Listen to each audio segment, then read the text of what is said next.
Top 10 enterprise tech trends, trouble with IT go-betweens, digital strategy theory versus reality, and digital transformation in education. Those are just a few of the topics we're going to cover today in episode number 115 of Transformation Ground Control. This is Transformation Ground Control, your source for all things business, technology, strategy, and change. If you're growing your business, leading change within your organization, or undertaking any sort of operational or technology change initiative, this podcast is for you. This show covers what you need to know about digital transformation, organizational change, operational improvement, and business growth. 5, 4, 3, 2, 1. And now, here's your host, Eric Kimberling.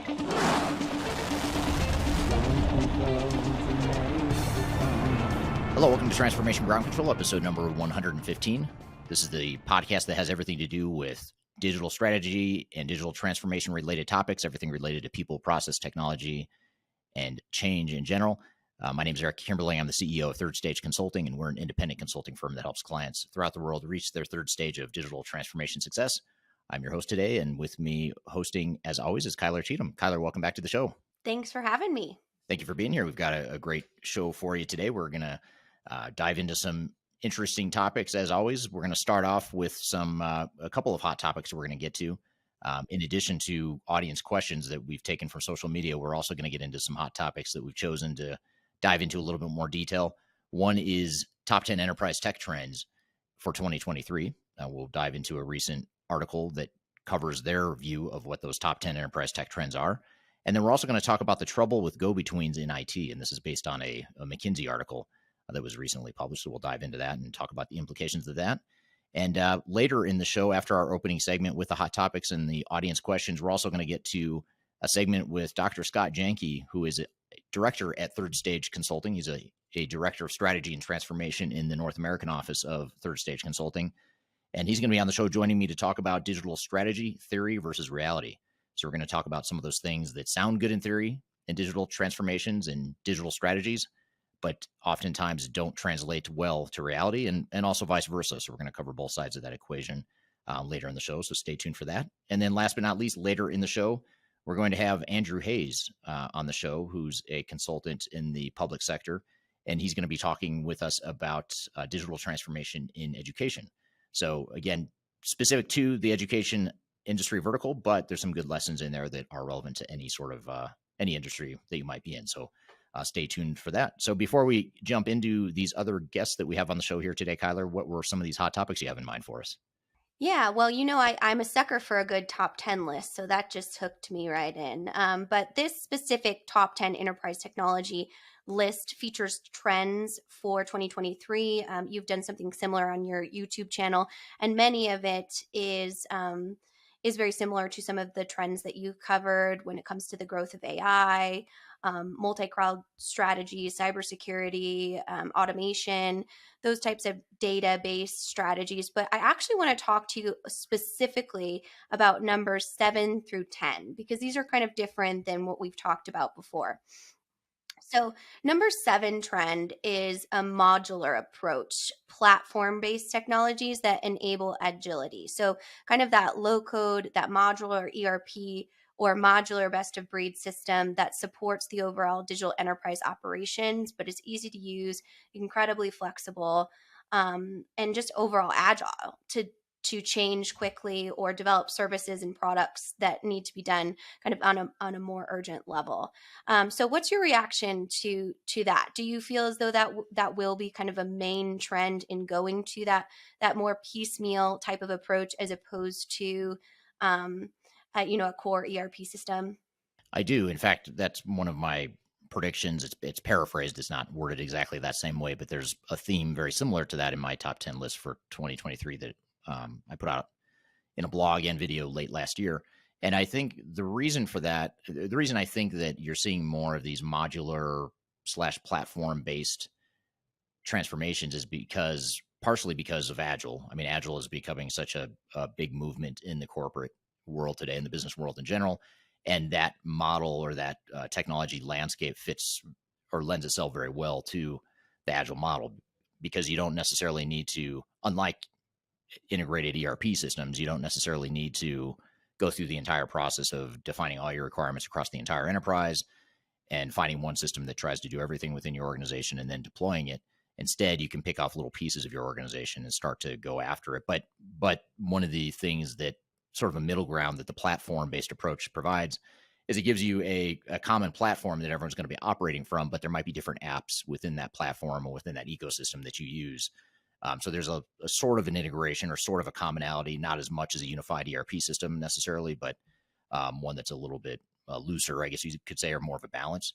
So I think that's just the way the world is going, and I think the big single integrated ERP vendors are just, quite frankly, having trouble doing two things. One is being everything to everyone, which has always been a challenge for them to be, provide best practices and workflows for all different industries and all different functions within those industries. But also the second thing that's troubling them in this quest to retain their dominance in the market is that the transition to the cloud has been very painful for a lot of these big vendors. It's just taken a while, and it's been a fairly abrupt shift, or a tectonic shift in their business model, to move from on-premise to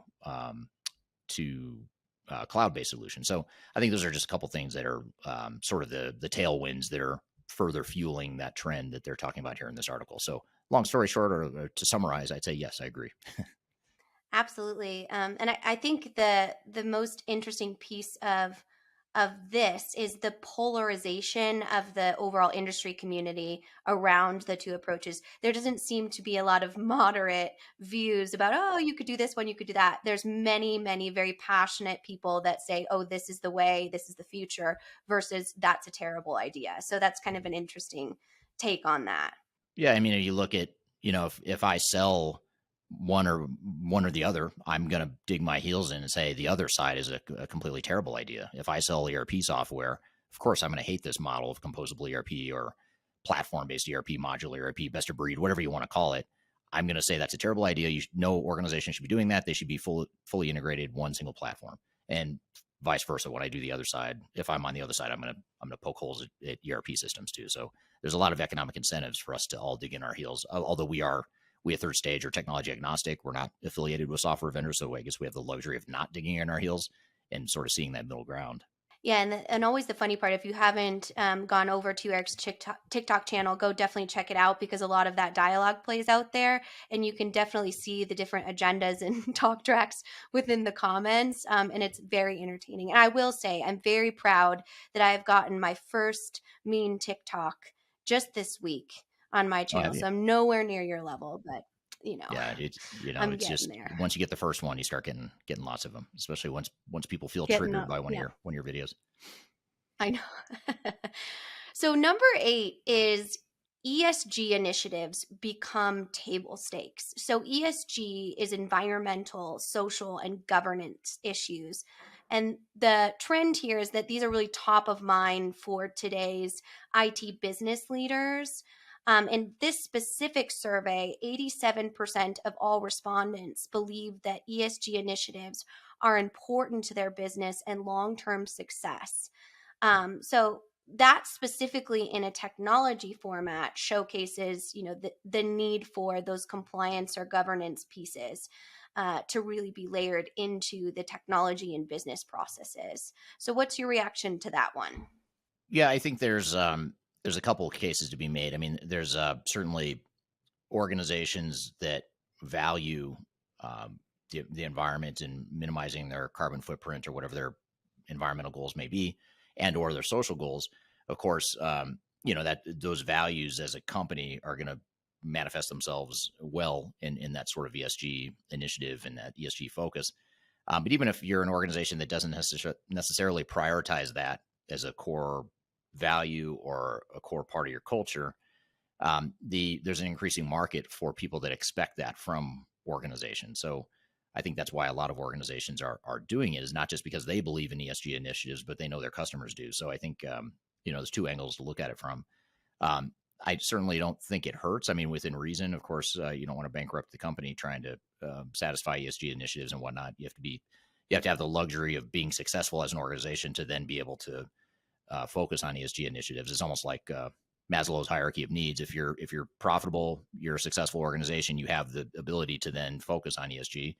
But if you're a startup or if you're a struggling organization, that may not be, a high priority. So I think it depends on where you are in your growth curve and how successful of an organization you are. But I think there's a definite potential, or I see why Yeah. organizations are valuing that so much.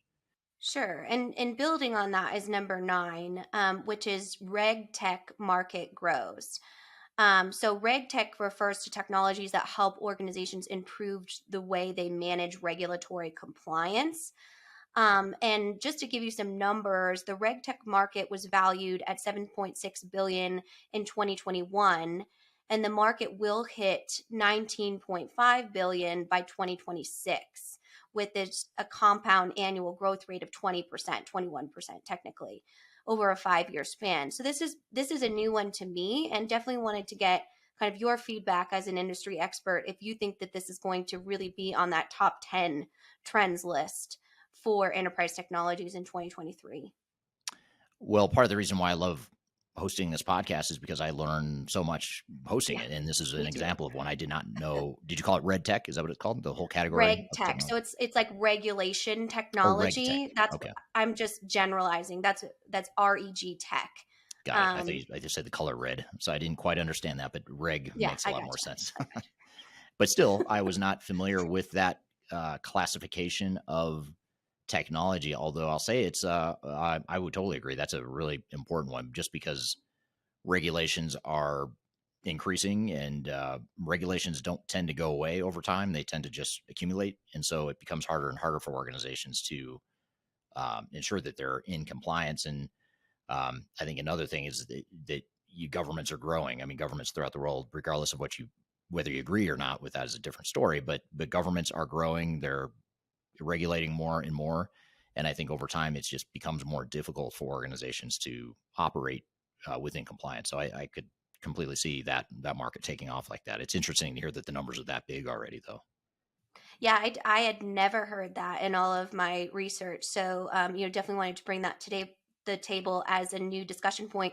If the audience is listening and has experience with that or has feedback, please drop, kind of your overall insight in the comments so the rest of us can learn from you as well. But definitely a newer piece that I haven't seen on any top 10 lists yet, I It's guess, new maybe. YouTube video idea. I'm taking notes right here. What Yeah, is right? Regitech? That might be Yeah. a YouTube Yep. video upcoming. Just go on TikTok and post it. All your followers will just yell at you about how that's not a thing. Right. And I'll talk I'm about what just an expert kidding. I am, even though I just learned about it. But in all seriousness, if you don't follow Eric's TikTok, he has over 50,000 followers on there, and some great, really short form content, and obviously some very passionate followers and dialogue. So you can head over there and follow him as well. So the next part I want to talk about is actually part of a more cohesive study about IT function and opportunities to improve from McKinsey. That's actually titled "Business and IT Need to Work Together Better." And one piece I kind of want to hone on and focus, because we see this a lot in our digital transformation projects, specifically with our clients, is the go between accountability. And I think they do a good job of explaining this because technology can seem so confusing, really intangible, or intimidating that those business side prefer to leave it to the IT experts. And to bridge that disconnect, companies have gone to kind of those go between roles, or we talk about the business technologists. And as a well meaning effort to make IT more responsive and customer oriented. However, that translator type of position hasn't been as effective a lot of times because it's so new. It's very difficult to define the roles and expectations on both sides. So, this study shows that has reduced accountability on both sides of the divide, which has led to more siloed structures within organizations between the business and IT. So I thought I would just get your feedback on that research finding to see if that's something that you've seen, or maybe some recommendations on if you're experiencing that. Specifically, knowing the importance of any technology implementation has to be directly attached and have a strong relationship with business objectives. Yeah, it's I was actually speaking with a client yesterday, the CEO of one of our larger clients, one of our multinational clients, and they're implementing SAP S/4HANA, and we're helping them with the program management and some of the change management and other aspects of the transformation. But one of the comments he made in our conversation yesterday was how much he appreciates the relationship with Third Stage because we're able to bridge that gap between business and technology for them.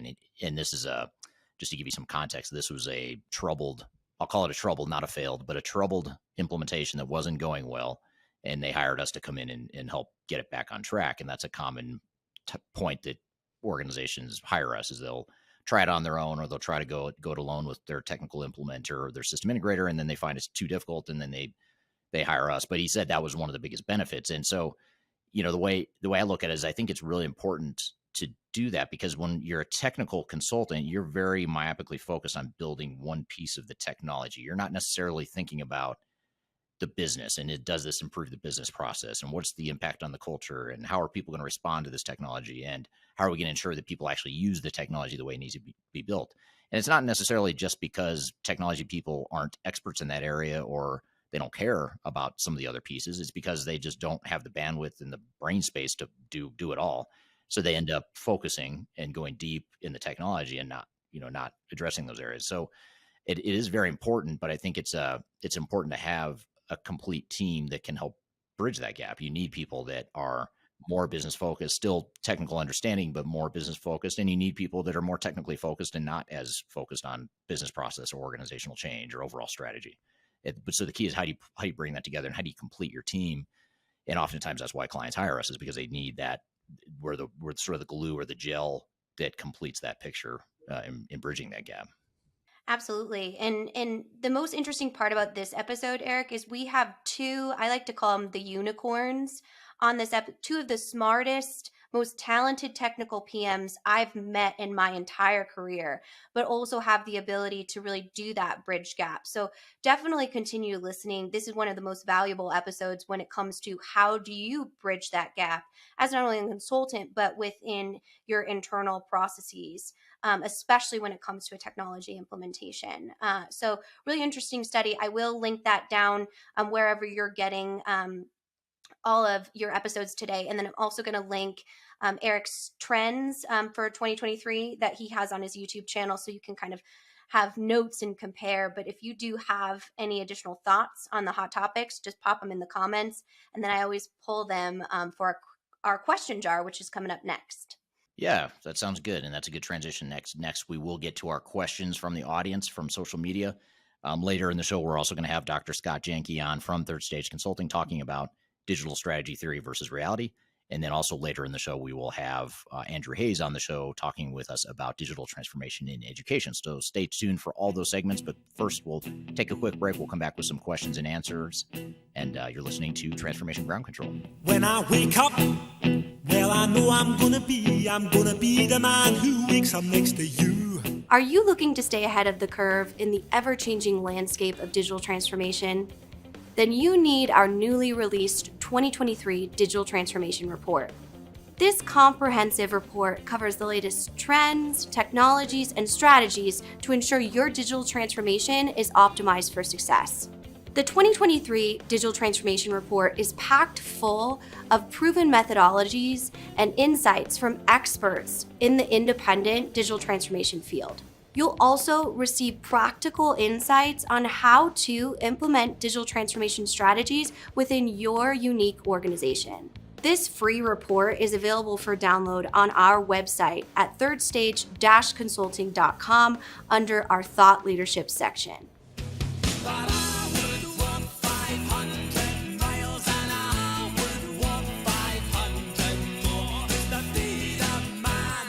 Hello, welcome back to Transformation Ground Control, episode number 115. My name is Eric Kimberling here with Kyler Cheatham, and you can find new episodes of this podcast every Wednesday on LinkedIn, YouTube, Facebook, and Twitter, as well as audio podcast platforms throughout the world. So thank you for listening wherever you listen and or watch. So before we get to our first guest, Kyler, you had some more interesting questions that I have not yet seen, but I will soon learn with the audience what those questions are from social media. So what have you got for us?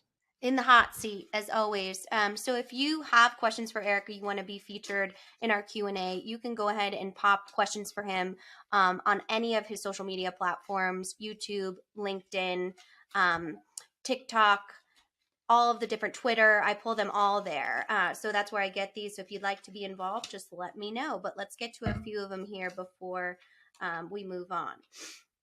So this is about, speaking of agile, you recently put out a video about agile versus waterfall, almost a campaign video series that you've been doing. And this is one comment that said 80% of agile is actually waterfall sprints, waterfall spread across multiple sprints. So wanted to see your kind of reaction to that, because that was the first time I've really seen that piece of feedback. But that's from your TikTok channel on your waterfall versus agile implementation approaches. Yeah, I think I mostly agree with that. Although I think that the thing that's missing, and maybe this is the 20% that is not included in the 80%, is Agile typically will look at requirements for one small piece of the organization or relatively small piece of the organization, but it's not looking necessarily at requirements across the enterprise, and it's also not looking at end-to-end business processes. So that's, to me, the biggest differentiator. Nice. Good observation there from that user. Yeah, I try. Yeah. I try to make observations. Whether or not they're good is it's up for discussion, I suppose. I think they're great, but of course you pay me, so that's my job. You're biased, yep.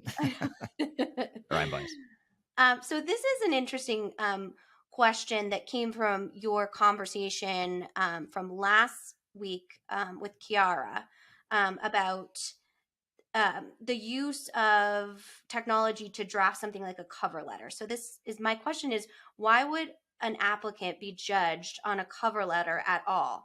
Very few jobs include writing these days, and those skills aren't valuable anymore because technology can do it. And so this is a specific question, but it kind of alludes at a greater trend that we've been seeing of technology taking the place of a human dynamic in the workforce and the ethics around that. So I thought I would bring it to the table as a follow-up to last week's episode. If you missed it, you can go back and listen to Eric talk through some of these new automations and emerging technologies. Yeah, and by the way, that's last week's episode with Kiara was one of my favorite interviews I've done ever, and especially on this podcast.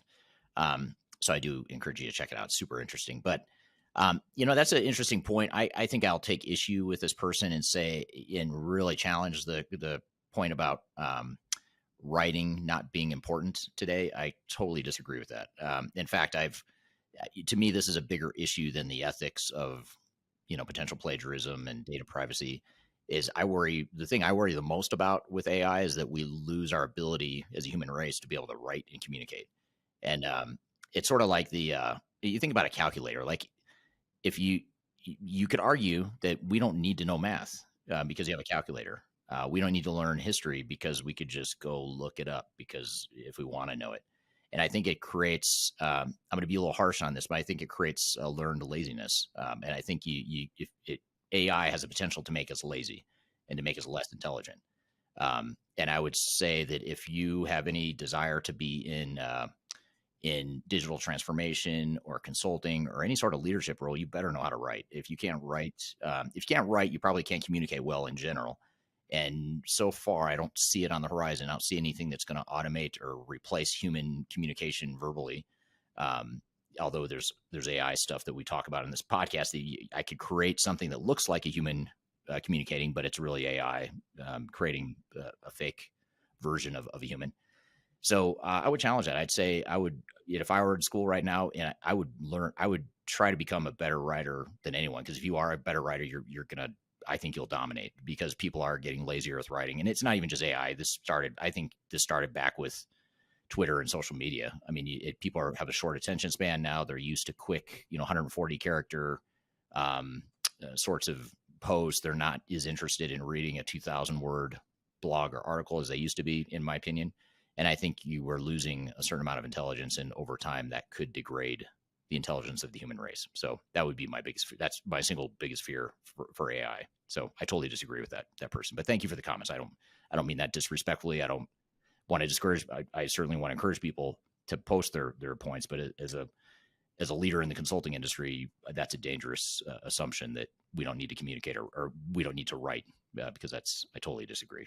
Yeah, and definitely. And something that we've gone through internally in managing the marketing team is the accuracy of utilizing those and really kind of sifting through the dark side of not only what our knowledge base is, but also embracing technology. And just giving an example, I wrote a report for our CSO, and I tested it utilizing our AI tool, and I had no knowledge, no expertise around the subject, and he did. So I sent it to him as kind of a contextual review, and he came back to me and said, this is all wrong, this is not correct, this is not and not critical of me or our processes, but just as you learn through those, you have to have those health checks to say, is this accurate, and is this integrity in what we give to our audience? That's our commitment to them. So just, a little ad from the marketing side. Well, and if you think about organizations and groups of people, let's talk about organizations. 'Cause I won't get into too much social stuff. I'll just talk organizations in general. So organizations in general, let's just say we, as an organization, we don't need or value people that can write, because we've got AI, we've got other options. What it does is it creates this normalization and an even level playing field, when the purpose of, at least in the profit sector, for-profit sector, the point is, how do you become better than the other organizations? And if we're all just equal because none of us can write, because we learn not to write because we've got AI, there's no differentiator. So you've got to find those differentiators. And I think in the future, human communication is going to be a huge differentiator. It's even more so than it already is, because as people get lazier and as they rely more on AI and as they degrade their own ability to communicate, the people that can, I think those people are going to be in really high demand, because they're going to be able to bridge the gaps and, extend or validate what AI already provides. So that'd be my take on it too. Yeah, and that goes back to that accountability piece and just the understanding of the roles and responsibilities of those types of communicators. But I know you always kind of preach the message that learn those soft skills, really, learn that creativity, which comes from something like writing, because in consulting, you have to be that chameleon, and you can't rely on a system to spit out recommendations. That comes from experience and overall insight into the industry. So definitely, great conversation there. When it comes to all of those different pieces, when we look at things like ChatGPT and content automation systems, and how do they create, tone deaf messages throughout organizational change, say if that's an automation, that can lead to a huge business disruption within a digital transformation process if it's not monitored by a human. Yeah, absolutely. Totally agree. Well, good. Well, thank you for answering our questions. Just as a reminder, if you do have additional questions for Eric, you can go ahead and pop them in the chat wherever you're viewing today, and I will go back and pull them. You can also tweet Third Stage as well, and follow us on Twitter, and I pull those too. So thank you for all of the great insights and questions, and I look forward to kind of going into more next week. I pulled one out, but this one is really, we're going to need a minute to discuss that. So stay tuned. Save that for next week. Yeah, so that's a good teaser for next week. Be sure to stay tuned. Well, good. Well, thank you for those questions and for facilitating that, and thank you to the audience for your ongoing inputs into topics we could be covering here on this show. So we're going to shift gears and talk about, after a break, we're going to talk about digital strategy theory versus reality with Dr. Scott Janke, who is a member of the Third Stage consulting team in North America. And not only is he a team member, he's actually a senior leader within our consulting group here in North America. He's a director of strategy and transformation. We're going to talk about some of the misconceptions with digital strategies and things you should be thinking about, and the disconnects between what sounds good in theory but doesn't translate well into reality, and vice versa. And then later in the show, after we finish with Scott, we'll have Andrew Hayes will be on the show talking about digital transformation in education. So stay tuned for that as well. We're going to take a quick break. When we come back, we'll bring Scott into the show. So you're listening to Transformation Ground Control. A man decides after 70 years that what he goes there for. If you are aiming for transformation success, turn to Third Stage Consulting Group. Third Stage's independent and technology agnostic consulting team helps clients define their digital strategies, define their roadmaps, and manage their transformations. With offices in the US, Europe, and Australia, our team helps the world's most forward-thinking organizations through their transformation pitfalls and risks. If you are embarking on a digital transformation or business change initiative, contact Third Stage Consulting to see how we can help you reach the third stage of transformation success. Learn more about us and download independent reports, videos, and other best practices at thirdstage-consulting.com. But we're never gonna survive unless we get a little crazy. Though we're never gonna Hello, welcome back to Transformation Ground Control, episode number 115. You can find new episodes of this show every Wednesday on YouTube, LinkedIn, and Twitter, as well as audio podcasts throughout the world. My name is Eric Kimberling. I'm here with Kyler Cheatham. And joining us here in a moment is Dr. Scott Janke, who is a PhD. He's a director of strategy and transformation at Third Stage Consulting in our North America office. And he actually started off as a consultant, moved into academia, and now has come back to consulting. So very unique perspective and skill set, because most people don't work in both. You have academics that don't work in the real world, and you have real world people like me that have never worked in academics. So really unique skill set. And the reason I wanted to have Scott on the show, in addition to just being a smart guy and someone that knows a lot about digital transformation, is he has this unique perspective. And that's something I wanted to really dive in with him, is sort of understanding those things that we might learn in textbooks or just through human intuition. And then when it comes to reality, there's a disconnect, and we don't know how to bridge that gap. So what are those things and pitfalls to be looking for? And as always, we'll take audience questions as well. So yeah, excited to have Scott on the show. Scott, thanks for being here today. Thank you. Nice. Thanks for having me. Thanks for being here. So tell us a little bit about yourself. I already gave away the secret that you have a PhD and you used to be a professor. Tell us a little bit about just your background and upbringing here in the whole. Sure. Transformation space. Welcome, everyone. I actually started my career in consulting. I was one of those big four recruits. So spent some time with KPMG Consulting and Deloitte for a while. And then kind of spent my probably the next 10, 15 years working in business and operational and leadership roles, VP of operations, COO, those kind of roles. And somewhere in there, I decided that an MBA wasn't enough for me.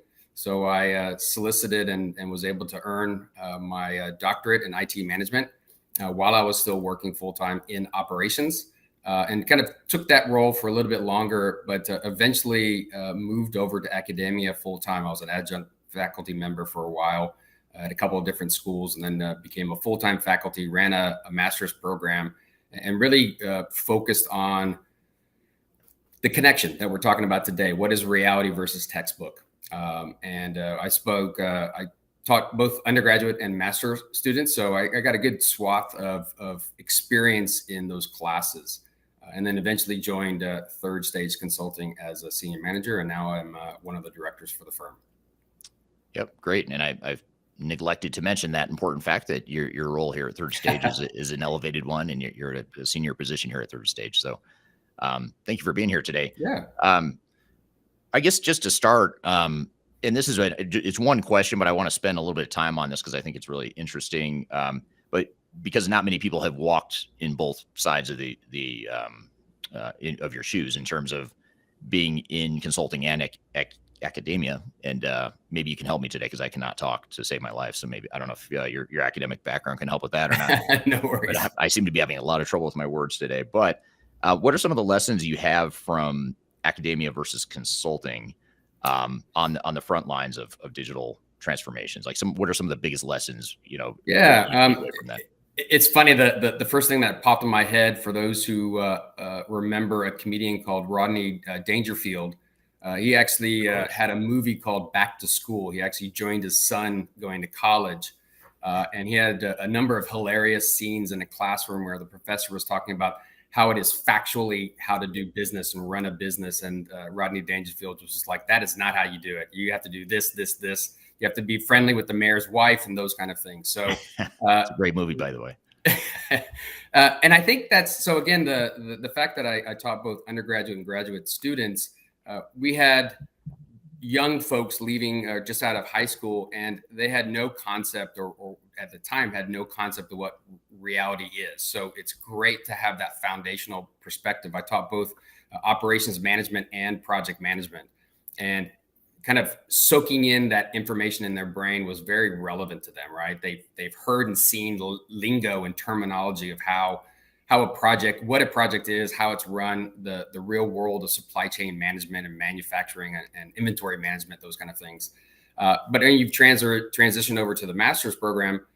Many of them had great experience, but they also never had that textbook education in the area of operations and project management.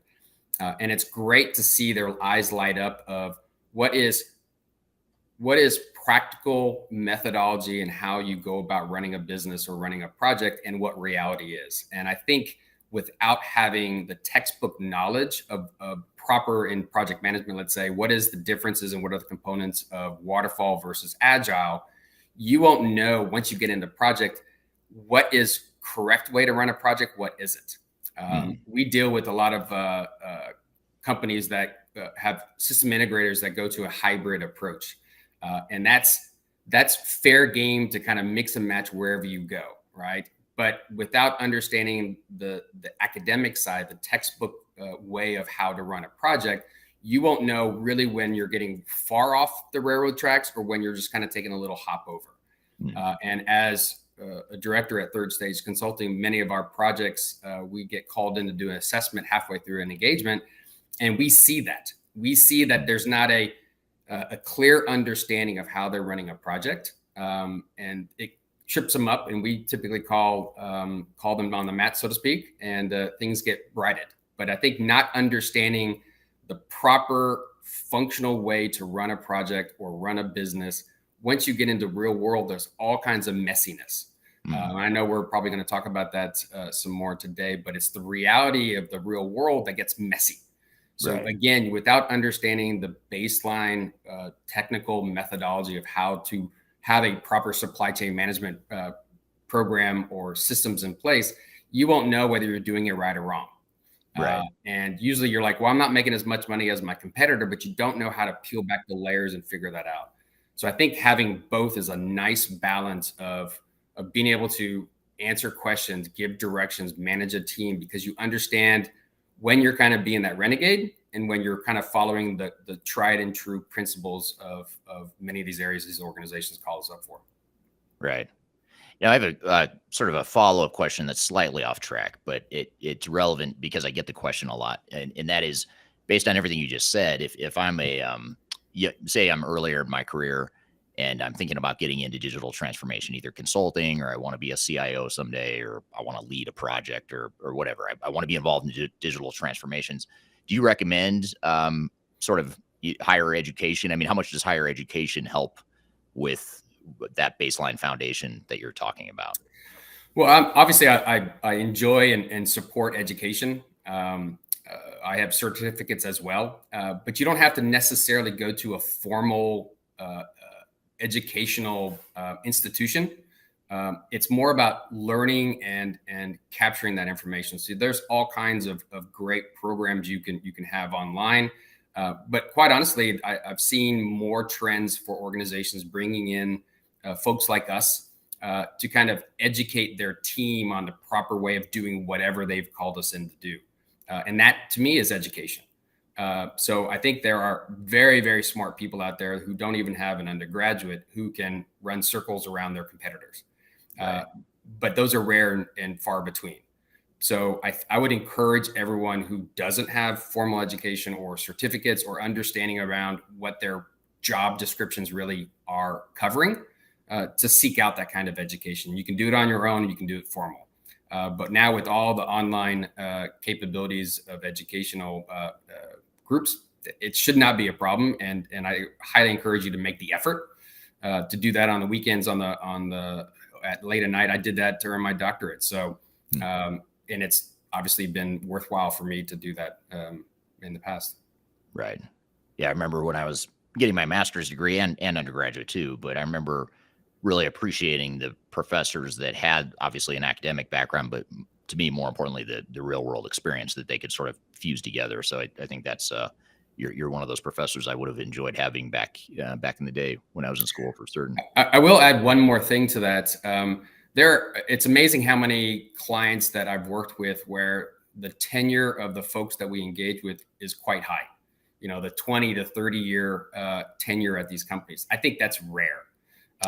One thing that education does give to you is the ability to adapt possibly more easily, to go to a different industry, to go to a different company, to go into different verticals, right? So I think having the knowledge of the foundation of education around supply chain management, operations, inventory management, just running a business allows you to move from tire wholesaling to technical equipment distribution, right? So that capability, I think, enables you to do such a thing.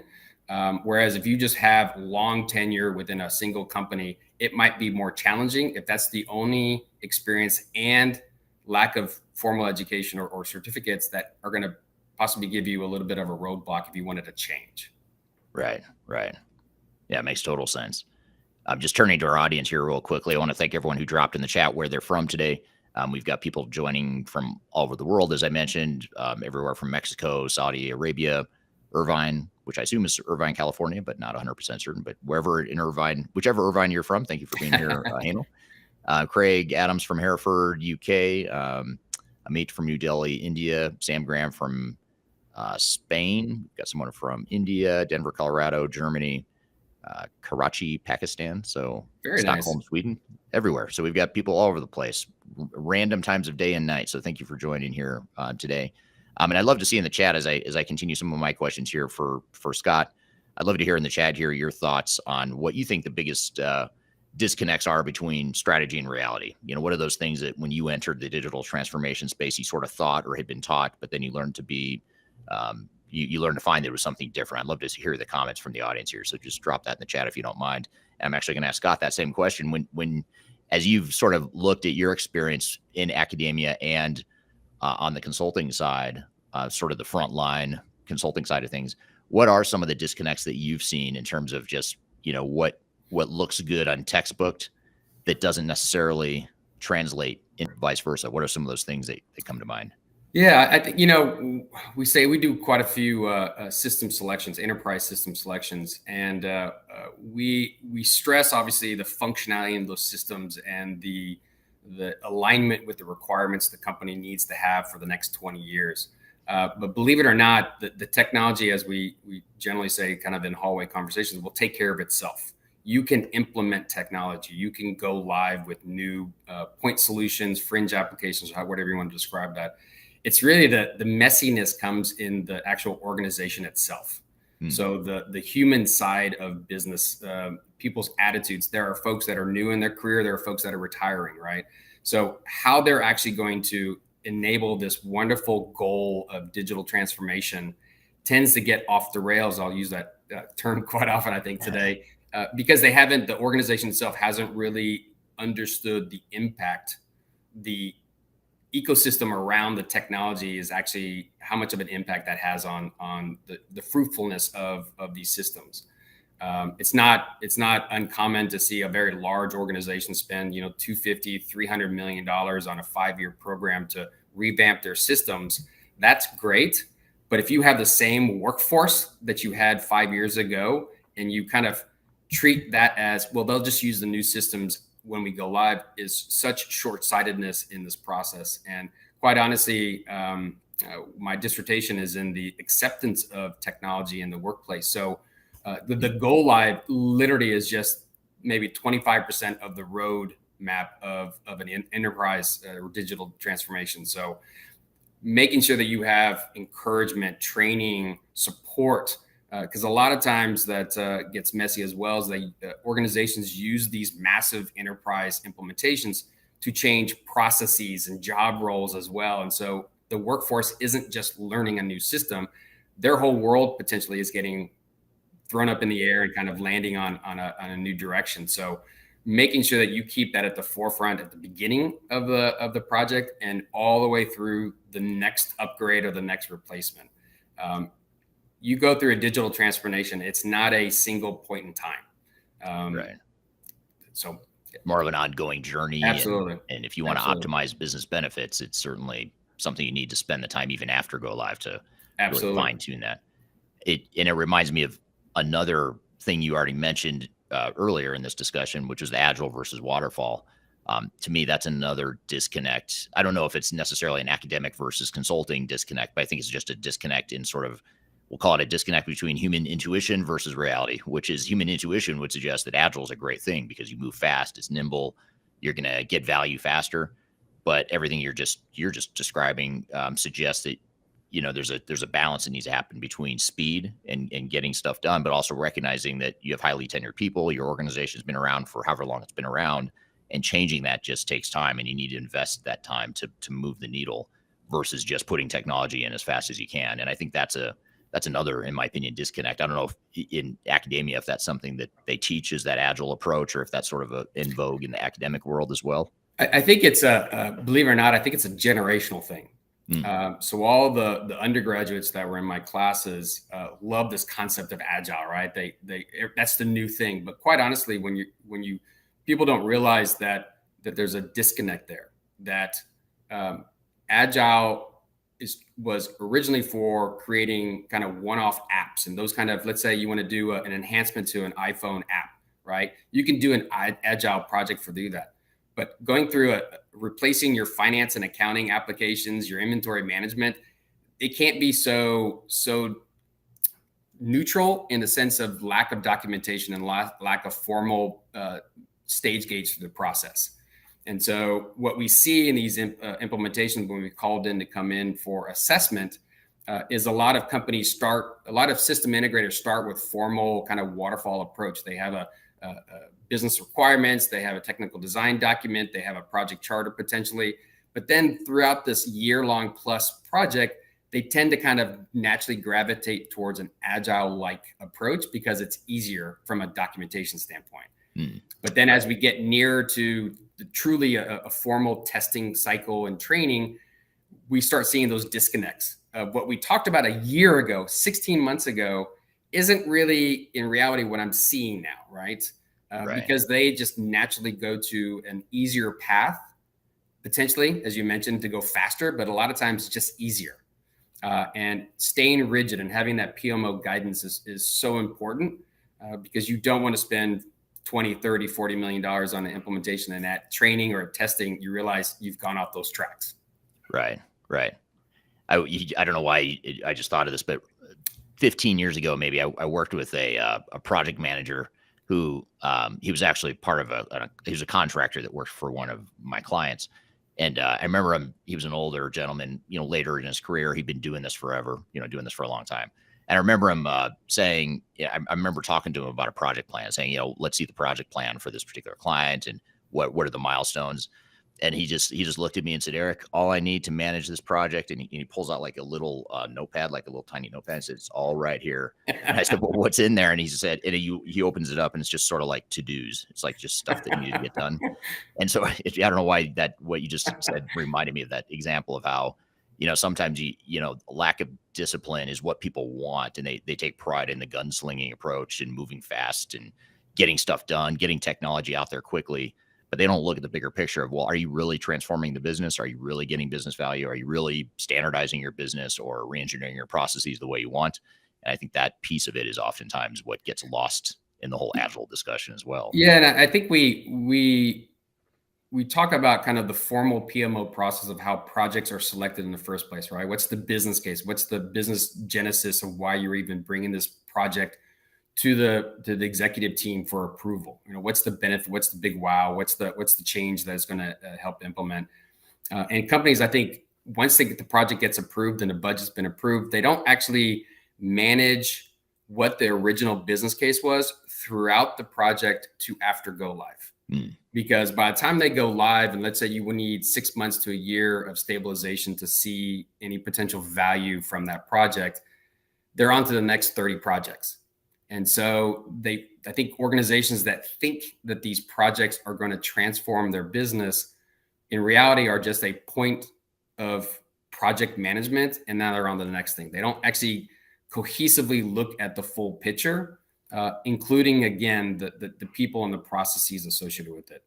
A lot of companies today say or a lot of our clients say, we've gotten our legacy systems are very customized. They're very unique, and they've been in our world for 20, 30 years. And so we want to go to an enterprise solution and just use out of the box functionality, which means we will use whatever processes they have built in the system as our processes going forward. But again, the technology part of an organization is just a component. And there's a lot of other still manual, disconnected processes. And if you're actually going to go through a transformation, it's that teaming up between IT and the business that needs to be, again, that consistent thread throughout this whole thing. We've helped a client look at these value indicators throughout the implementation. So taking these long-term benefits of a project or transformation effort and breaking that down to, can I realize value even during the project? So instead of waiting until you go live for formal training and change management activities and process updates, you can start communicating and educating your teams throughout this implementation. So by the time they get to go live, they've been well versed of how to use the system, how the process is going to change, and why you're doing this project in the first place. Right. It amazes me how many individuals we work with on projects that they're just like, well, I know our legacy is old, so we're just replacing it. That's missing the point of why you go through something massive like this, is you want to become better than you were. And they just haven't been coached on that. They haven't been communicated in that light. Yeah, it's a great point. And it seems like what you just said, as far as wanting to go through a digital transformation because you want to replace legacy systems, that seems to be an increasingly common reason, or an increasingly number one reason why organizations go through these projects. And it certainly is a good reason, of course, but to your point, it's not the end all be all. I mean, if you're just doing a digital transformation because you have to, or because your old systems are outdated, and that's sort of your vision statement, it's just not going to go well. You're going to spend a lot of time and money on an implementation that ends up paving the cow paths and putting in a system to automate pretty much what you're already doing. So if you really want to get business value and get an ROI out of that investment, I agree with you. I think you need to have a bigger, clear vision of where it is you're headed with the project. Yep, absolutely. We're here with Scott Janke from Third Stage Consulting, talking about digital strategy theory versus reality. We've got a lot more to cover, but first we're going to take a quick break. You're listening to Transformation Ground Control.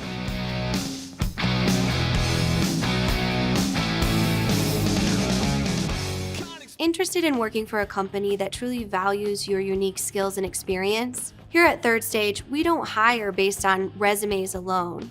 We look at the full candidate, experience, and willingness to provide excellent service for our clients. Within a technology, independent, and agnostic consulting firm, you have the opportunity to learn across industries with a diverse group of clients. Our consultants also have the opportunity to diversify their portfolio and learn across technology systems. If you're interested in joining a high-growth entrepreneurial organization, please reach out to us at work@thirdstage-consulting.com.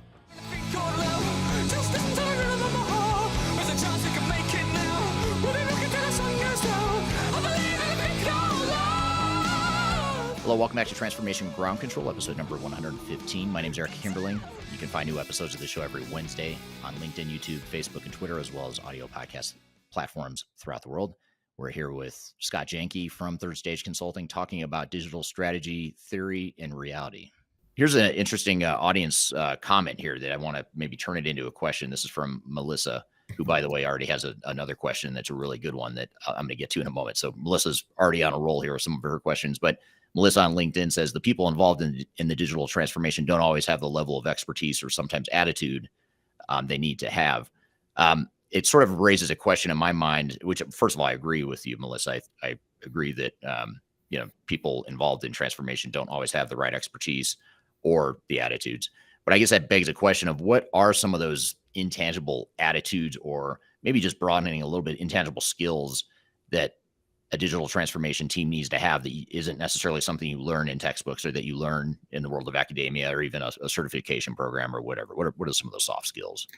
I don't know where I heard this before, but I think both being inquisitive, which is something that I've had, why I sought out a doctorate, more than halfway through my career, but also this kind of servant mentality. Mm. We find project teams that maybe a couple of consulting FTEs, full-time equivalent kind of people, and let's say 6 company employees as part of a certain work stream. They typically have this attitude, and I don't necessarily know why. Maybe it's just a leadership perspective for that they've had for a couple decades. But they want to stay in their lane. I am accounting, and I'm only going to think about accounting. I'm supply chain. This is the only thing I want to know, and not having that servant/inquisitive kind of perspective. And again, formal education isn't a determination of whether you're smart or not. So I'm assuming most folks that have been hired by our clients are smart people, right? But they just seem to have either a direction by their supervisor, or it's just their nature by itself, is that they never really figure out where things fit together. And why a different group is doing something in this area, and not even asking that question even prior to the project is troublesome, because that's going to be a challenge of you and the organization throughout the implementation or other activities that the organization is doing to make people care that there's a full stream here. I tell this to new clients. One of the things that we do typically in the first couple of weeks of a project, and this is even outside of third stage, all my consulting engagements in the past, after a kickoff, we do kind of a workshop, and we bring people from different disciplines within the organization together. And it never fails to surprise me when people talk about these end-to-end processes of, I have a purchasing need. How does it come into a warehouse? How does it get assigned to a job? And how does it leave the warehouse or go to the client? People learn things that have been working there for decades. They realize that some work they're doing that they think somebody downstream is using isn't being used, or some process has already been fixed and they thought it was broken still today. So it's disappointing, but it's encouraging at the same time that even on these projects, people are learning how the picture works together. And I think that's one thing that can be instilled in an organization way before any kind of massive project gets started, is to have some of those thought processes. We routinely ask for a litany of documents, process flows, work, job descriptions, all these things. It is amazing to me how many large companies don't have anything documented about how the picture looks. Right. Because people just get hired, they work in their group, and that's how it is. And it's really interesting that it takes a big project for them to start thinking and building out a process by department, by end to end, when people start kind of realizing why the project is starting in the first place, because they have lots of disconnects, or why this is going to make you more competitive advantage in your marketplace versus just being as is. So just that inquisitive kind of servant mentality of roll up your sleeves and get your hands dirty, I think is a great sign of the culture of an organization. Yeah, absolutely. And overcoming that tribal knowledge and collectively or consolidating that tribal knowledge, documenting it, making it more of a formalized process. I think that's something that you touched on too, which is one of the benefits of going through a digital transformation. Even if you rely on tribal knowledge now, or especially if you rely on tribal knowledge now, it's even more important to document your processes and define what that future state is very clearly for certain, which again runs a little bit counter to agile approaches. Agile would suggest, well, let's not worry about documenting future state. Let's just build something, get it out there, test it, let people respond to it, then we'll tweak it however we need to. And that's, so those are two different approaches that are in conflict oftentimes. Yeah, and I'll even make a bold statement and say that a full agile project to implement an enterprise solution will not and will never work. There is it's too big, too expensive, lots of moving parts for it to clearly have these approvals throughout the process, these stage gates, as well as, to your point, the formal documentation. You forego that, and then 5 years later, you want to do an enhancement to it or bolt something onto it. And all you have to do is rely on how the system's operating today as your only source of how it was built. You're going to be kind of guessing of how to move forward. Right. So, absolutely. Something else you mentioned too is you talked about, I'll paraphrase what you said, but you talked about the specialization of consultants and disciplinary functions. Like when you look at a digital transformation, there's all these different areas of specialization that you need to bring to the table. You have you need project managers, you need change managers, you need functional consultants, technical consultants, you need process type people, obviously developers and people that can do the hands-on configuration. All that stuff requires a bit of specialization. But to your point, it pulling together all those pieces into a cohesive strategy and looking at the entire big picture. That's, to me, I agree with what you said there. I think that's one of the biggest things that are missing from digital transformations, and one of the biggest reasons why transformations fails, because you don't have that big picture view of how it all ties together. And when we look at our digital strategy framework, the framework that we use in helping our clients define their digital strategies, it's designed to pull together all of those pieces, as well as our implementation methodology too. But I think the problem is, organization doesn't have the skill set or the expertise to do a transformation on their own, which is very common and understandable. So they end up hiring consultants and system integrators to come in and do it for them. But no one oftentimes is looking at that big picture of how it all ties together. How is this aligned with our corporate strategy? Where there is a misalignment, what are we going to do about it? And just working through all those different pieces, it seems to be something that's commonly missing in these sorts of projects. Yeah, you hit upon something that I was going to mention if you didn't. Is organizations routinely revisit their mission statement, their strategy, their core beliefs on a regular basis. Obviously, if you're a public company, you're almost forced to do that on at least annually with an annual report. But I think they still look at improvements to their operations as just projects. And they don't sit there and align all the activities that are part of our framework around change management, process enhancements, architectural landscape, true formal PMO guidance, along with what the business leaders are doing from a strategy perspective and market penetration and all that kind of stuff. They kind of say, I want to go in this direction. Oh, I need this tool. So they go after the tool, but they don't kind of bring it back again of, are you achieving what you wanted to from a business perspective? I think very few technology deployments are truly just an IT function, right? Everything that gets introduced to an organization is a business application. And I think a lot of the newer, younger CIOs are really grabbing hold of that, but it hasn't filtered down. And it becomes, well, finance is fighting with the IT group for something, right? If it's a small thing, I understand that. But if it's a kind of a function of this transformation and the strategy going forward, that needs to become much more of like, how can I help you? How can I help you? Versus, well, that's a different budget. Go get money somewhere else kind of thing. And they've lost the fact that you're not in sync as an organization from an IT perspective and a business operations perspective. Right. Yeah. Makes perfect sense. Just a couple other comments and questions here from the audience. Hanel on LinkedIn, who confirmed that he is indeed from Irvine, California, not Irvine in another place. He makes a comment here: change management is a must and cross-functional experience for involvement, which is a great point. And I agree with that. Let's come back to that change management point here in a minute, because that's really important. And it's hard to have any conversation about transformation, especially with me, without getting into the topic of change management. Comment here from a wall on LinkedIn: will this meeting be recorded? It's so insightful. Thank you for the kind words. And yes, it will be recorded. It is being recorded. And you can find it, whatever platform you're watching on, it's going to stay there even after the fact. So you can go back to wherever you're watching on LinkedIn. In this case, you can watch it there, or go to my YouTube channel and you can find it under the live tab there. It's a live discussion. So you can go to live videos and you'll find it there.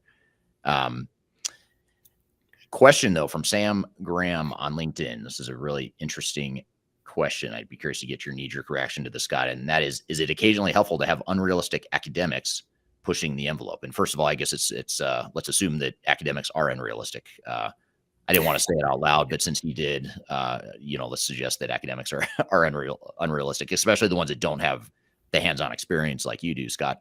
But do you think it's helpful to take some of these concepts that sound good in theory but don't always translate into reality? Is it good to have a certain level of that to sort of push the boundaries and maybe sort of lead the charge into pushing us into something that might become realistic over time? Well, if anyone has taken organizational behavior as a course anytime in the last 15 years, you understand that, or you should know that a small amount of chaos is good for team transformation. So if I'm interpreting that question correctly or statement, is it worthwhile to have kind of a little bit of a angst or a push in an organization just to see what the organization is able to adapt and move forward towards. You know, you may not want to do that wholesale on your operations, but maybe one of these point solutions or focus areas of how do I create dynamic growth in our customer count or something like that, and kind of figuring out and understanding from a psychological perspective, how do I embrace more prospects into customers? I think it's worthwhile. I think there's so many companies that unless you're in a Silicon Valley type company, it is kind of a tried and true process. And it's not until M&A activity takes place and it kind of makes you look at a new business you hired, like, wow, that's pretty innovative what they're doing. Or you realize you're losing market share and market representation because your competitors are doing something new.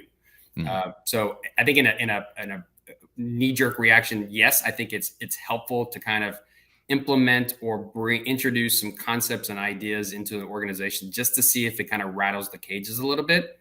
But one of the things that we call out to our clients on, the top 10, top 13 reasons digital transformations fail is trying too much too fast, right? And you don't want to have anything close to what I would call business disruption.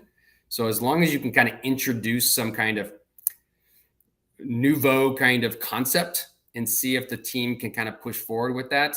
Obviously, things like Six Sigma and those kind of aspects of process improvement were kind of cutting edge at the time, right? Trying to measure at the minute level to see if there's some quality improvements that can be made. So I think I agree that there needs to be something, but it needs to be controlled, and it can't be such a one-off that it consumes organizations' resources just to have a fun little project going on. So yes, but it has to line up with the digital framework that we talk about throughout this call, is that it has to fit for a reason. Right. So I think yes, but carefully monitored, I think is probably the best way I can describe it.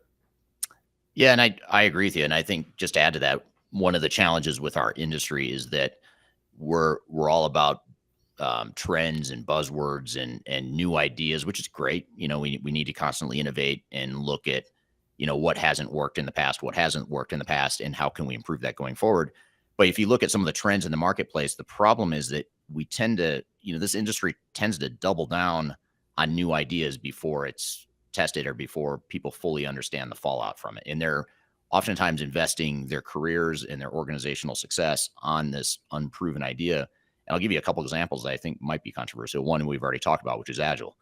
Agile pretty quickly became a pretty hot thing. It became a sort of a reaction to some of the problems with digital transformations and ERP implementations, which is they take too long, they're bloated, they cost too much money, it takes too long to see the value. So Agile came along as a way to, hey, let's fix that problem by doing things really fast and getting business value faster. But all it did is it just created a whole set of new problems, and organizations still don't fully understand that until they double down and go all in on this concept of Agile, and then realize, oops, here are all these problems now that we didn't anticipate. Another one is a real even simpler, more fundamental one is cloud. Look at cloud solutions and the way vendors have moved so quickly from on-prem to cloud. And I'm not here to suggest that cloud is any worse or better than on-prem. But what I will say is organizations, and specifically the vendors, the software vendor community, went so hard and pushed so fast into cloud that organizations didn't realize that they were getting incomplete products and products that just weren't mature enough to handle their basic operations. And we still see that even now with a lot of cloud providers, especially the legacy. I'm talking more about the legacy vendors that had on-prem solutions that they're moving to cloud. This comment does not necessarily apply to like the NetSuites or the Salesforces or the Workdays of the world that started off in the cloud, have always been in the cloud. So, you look, those are two things, Agile and cloud, where people just don't fully recognize the risks, and they think it's a big trend, it's a big buzzword, it's a hot thing, and they just double down and go all in on these concepts without understanding those fallouts. You bring up a good point, and this kind of goes back to this global concept of digital transformation, that it's not one and done, right? It's ongoing. Yeah. Strategy alignment with digital transformation is ongoing, period.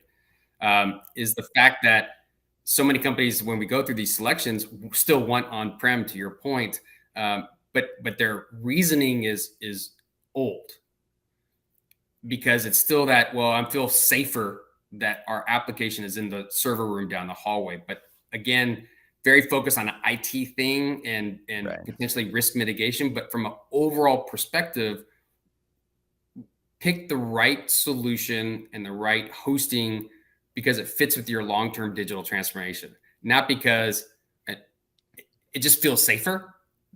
Doesn't resonate with me. There has to be a fundamental reason of last time we went to cloud, we got burned. We're only doing on-prem. I get it now, right? But Right. it's still every decision in a system selection. And one of the things that we talk about is the transition of all these point solutions to a single ERP platform is now a ERP platform with still some fringe applications, right? Organizations are learning that putting all your eggs in one basket isn't necessarily the best thing for them to reach their market and to grow. And so, but they have to have that concept so that you have flexibility no matter which path that you have. Because I do know that organizations that kind of put, again, all their eggs in one basket, they're going down one path, have created inflexibility in being able to adapt to changes in the marketplace, to their workforce and their competitive landscape.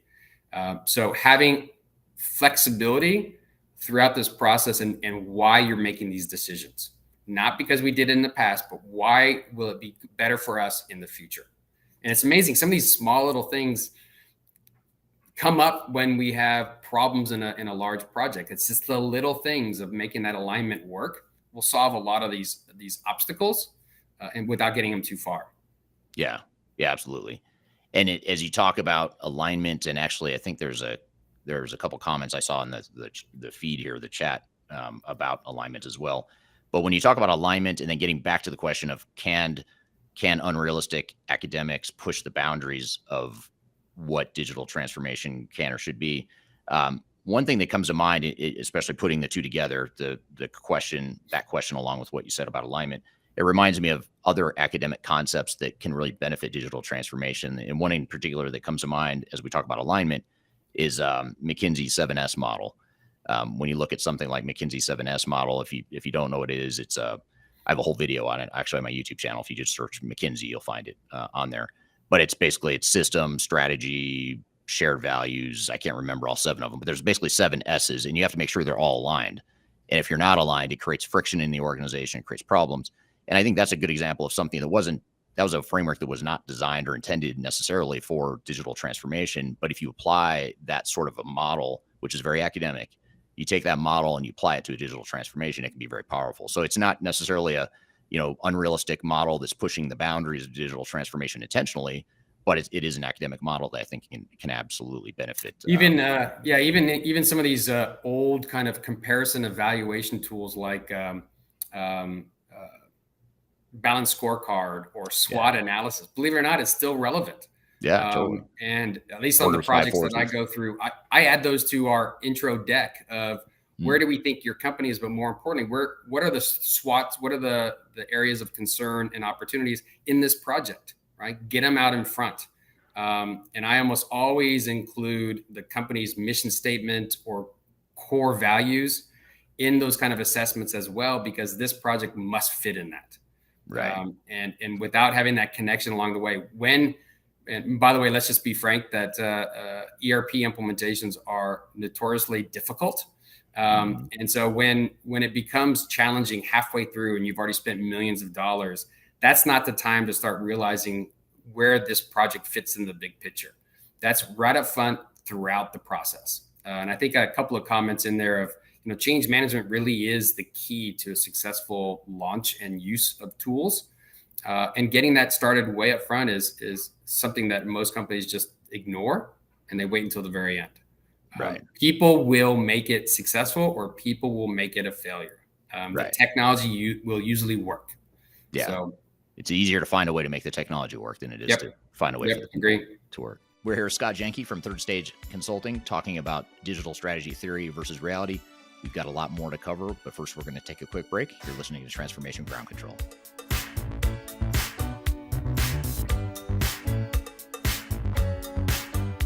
If you are involved in any sort of digital transformation or business change initiative, you will want to download the 2021 Digital Transformation Report. With its comprehensive overview of business and technology trends and best practices, this report is a must-have guide for any transformation project or executive team. Download this free report by visiting Third Stage Consulting at thirdstage-consulting.com. You can also visit our website to learn more about us or download independent reports, videos, and other best practices. Again, visit thirdstage-consulting.com today to learn how to take your transformation to the third stage of success.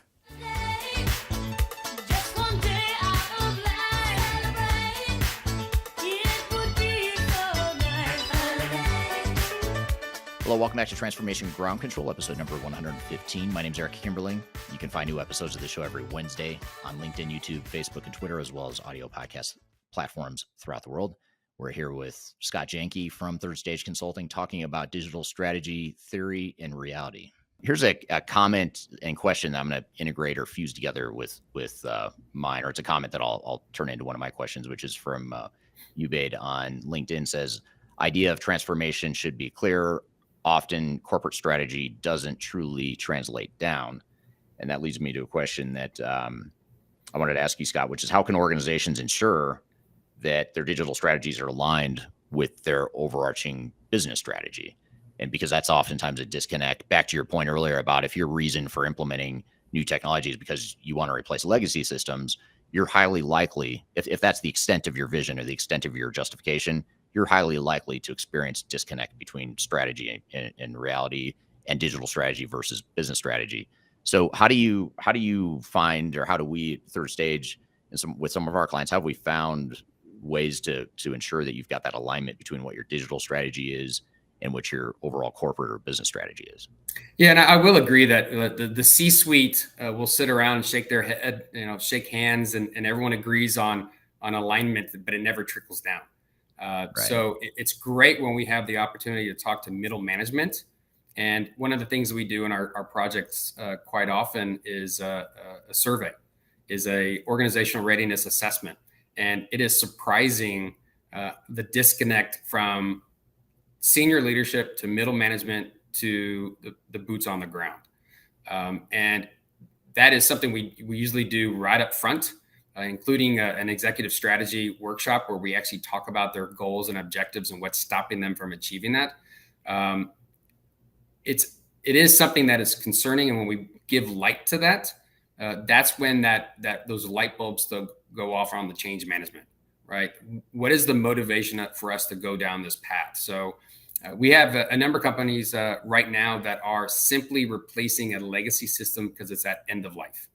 No longer supported, highly customized. Now they're searching at it. When we have that executive workshop where we do those surveys, it's amazing that they're not leveraging the fact that they're going to go through an ERP implementation to get that alignment, to understand the business justification that you're able to get out of that implementation. They're simply looking at it, to your point, we have an old system we have to replace. And I don't know if that's lack of education, lack of understanding of what's happening in the marketplace. But that is one of those areas where consultants can help in kind of exposing them to what competitors are doing, what's the industry standards going forward, and what are the things you should get out of a big implementation, especially around ERP, and how that fits in potentially with your strategy. So even though I've been a consultant for most of my life, not all of it, I will say that there are value adds that consultants bring to an organization, especially around this idea, and why we start these projects up front with the surveys and executive workshops is we want to understand truly is one hand not knowing what the right hand is doing. Right. And that becomes pretty evident for somebody that isn't new to the company, that there's some challenges there before you get too further down the road. Yeah, absolutely. I totally agree with that. And that's well said. And as a follow-up comment here to what you just said, Scott, this is from Melissa on LinkedIn. Melissa says, the reality is also that the consulting firm can't change your business processes and your people. You can't rely on the consulting firm and just the technology to make the digital transformation successful. The company must commit their people and time. And I think this is a great comment that sort of puts a bow on what you just said, which is, yes, you need that focus on business processes and changing people. And certainly consultants like Third Stage can help do that. But ultimately, your organization and your leadership has to be on board, and they have to be the faces of the change in your organization. People Yeah. within your organization need to be those faces of change as well. Yeah. And I'll add one more thing there that we usually, or maybe it's just I usually push back on clients that want to have one representative from a functional area be part of a work stream as we go through requirements and implementation. We usually almost expect and demand that there are multiple people that are part of the project just for that knowledge sharing, which is key. But we also like to put people in a leadership role on our projects, meaning if I'm being responsible for the inventory management track and looking at warehouse management and shipping solutions and the requirements around that, I'd rather have an employee be the point person of that work stream, even if I do all the work. I want them to own this for their department and not a consultant who comes in at the last minute. We try and do some knowledge transfer and then we're gone. So putting your employees and your staff in leadership roles on the projects help kind of gain that visibility that it's not an IT or a consulting project. It really is a business transformation, digital transformation effort. Right. Absolutely. There's another question here that comes back to something you said about Lean Six Sigma. This is from William on YouTube. William says, how do you view Lean Six Sigma in today's environment? And you mentioned that earlier as a sort of a framework that you've seen applied, and we see it a lot in the corporate world. We still see it a lot in the corporate world. How do you view that in today's environment? Yeah, I'll kind of lump that into other types of methodologies for improvement. It will throw everything. I'll throw in waterfall and agile in there. I'll throw in Six Sigma, lean manufacturing, all those kind of concepts and methodologies. Is most companies aren't so large that they can really have formal areas of focus on some of those areas or methodologies. I'd rather say that it's important for everyone to understand what they entail and to implement portions of them where appropriate. So if the idea is that we want to become more efficient and more effective in our operations and our achievement towards revenue and market share, what are the various methodologies out there that we can improve our operations? So it doesn't necessarily have to be a formal program that you implement company-wide or in certain areas. You can cherry pick some of the areas of these methodologies and employ them to see if they work. Again, I think it's one of those things where people like to hire people with certifications in these areas, but they don't really drink the Kool-Aid, so to speak, of company-wide. So Mr. Welsh, who was famous for Six Sigma at GE, I mean, that was a company philosophy.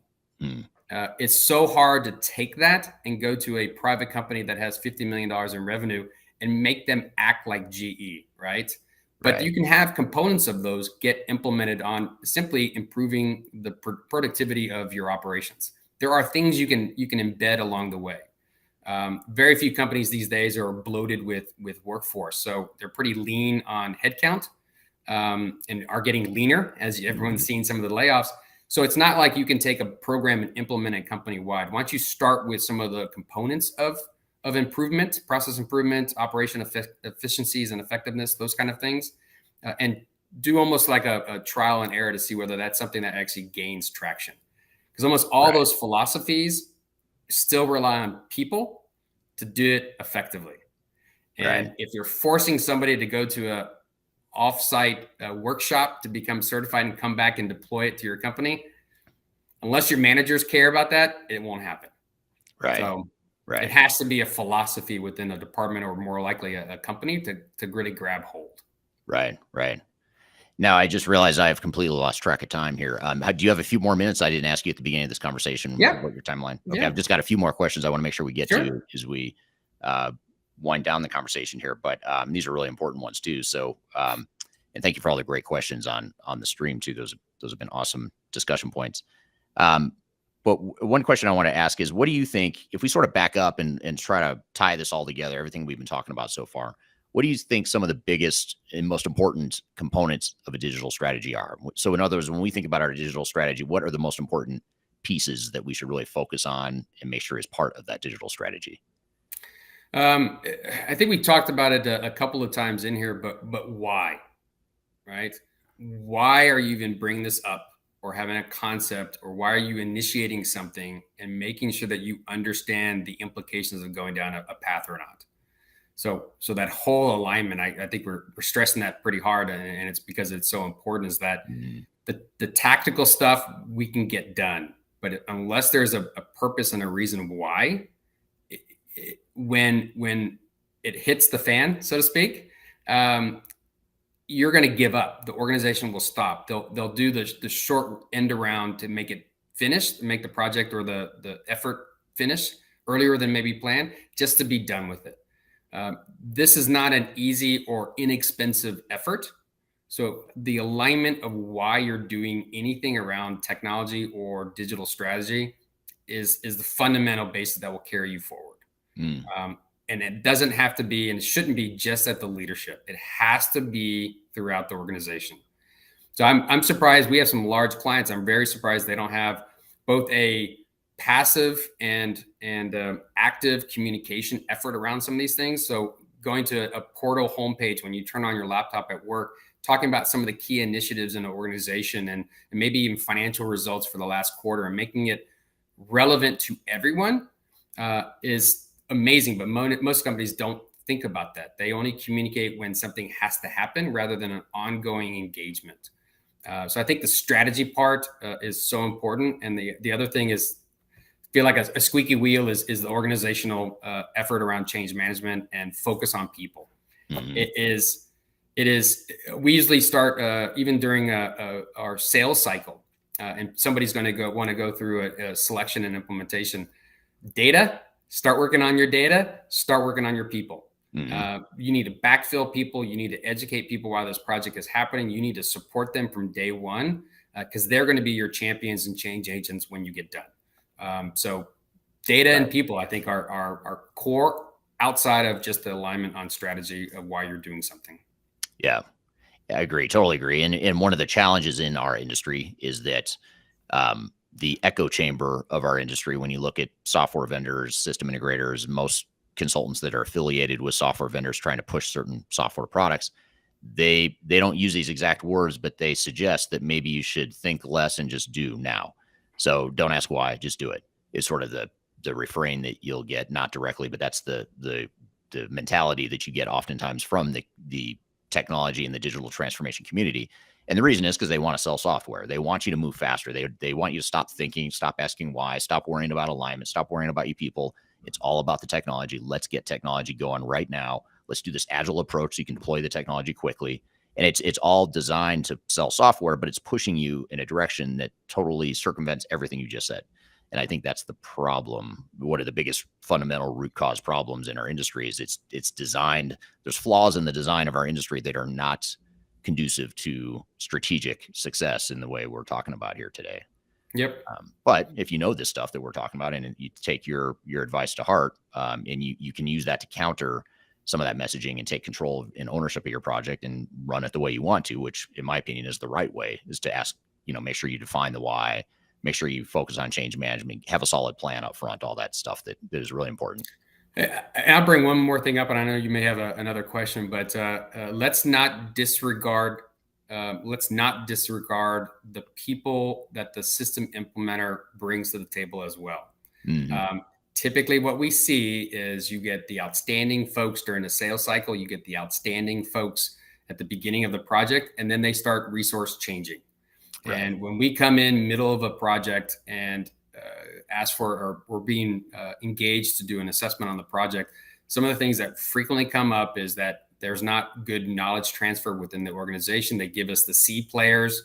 They have a lot of coaching, and all of a sudden now we know more of the product than the consultants that we're paying for. So staying on top of that is also very important. They don't necessarily need to know why you're going through this transformation, but don't ignore the fact that the system integrator and the consultants are also a big factor in a successful implementation too. Right. And I want to call out one more comment from the audience too. it's actually a comment that's going to just blow up this entire conversation and make me question this entire thread. But this is actually a really good point. Well-known comment from Arena on LinkedIn says, culture eats strategy for breakfast. So maybe strategies are relevant. I don't know. But the culture, and you talked just a moment ago about people, and we've talked a lot about people and change management in this conversation. How do you see culture fitting into strategy? And, is that something we should be thinking about? Well, what I'll say on that is I would say strategy reflects the culture of the organization.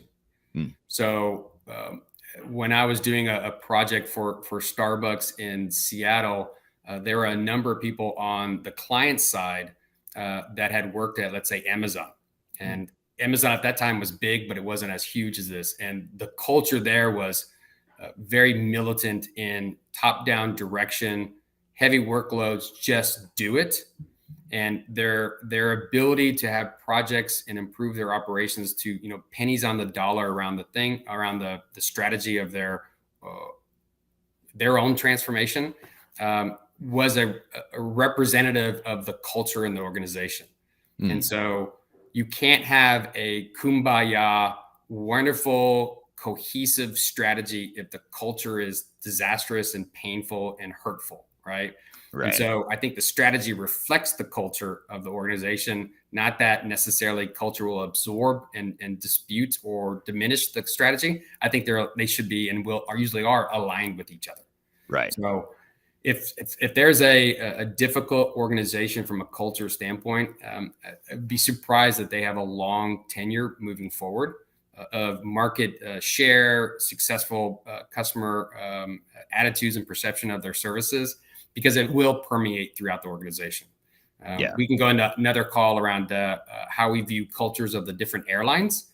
But for those who fly very often, they're a little bit more similar now than they have been. But in the past, each one had their own unique culture that drove their strategy of pricing, market share, and those kind of things. So the difference between American and Southwest, for those that might be in the Dallas area, pretty significant.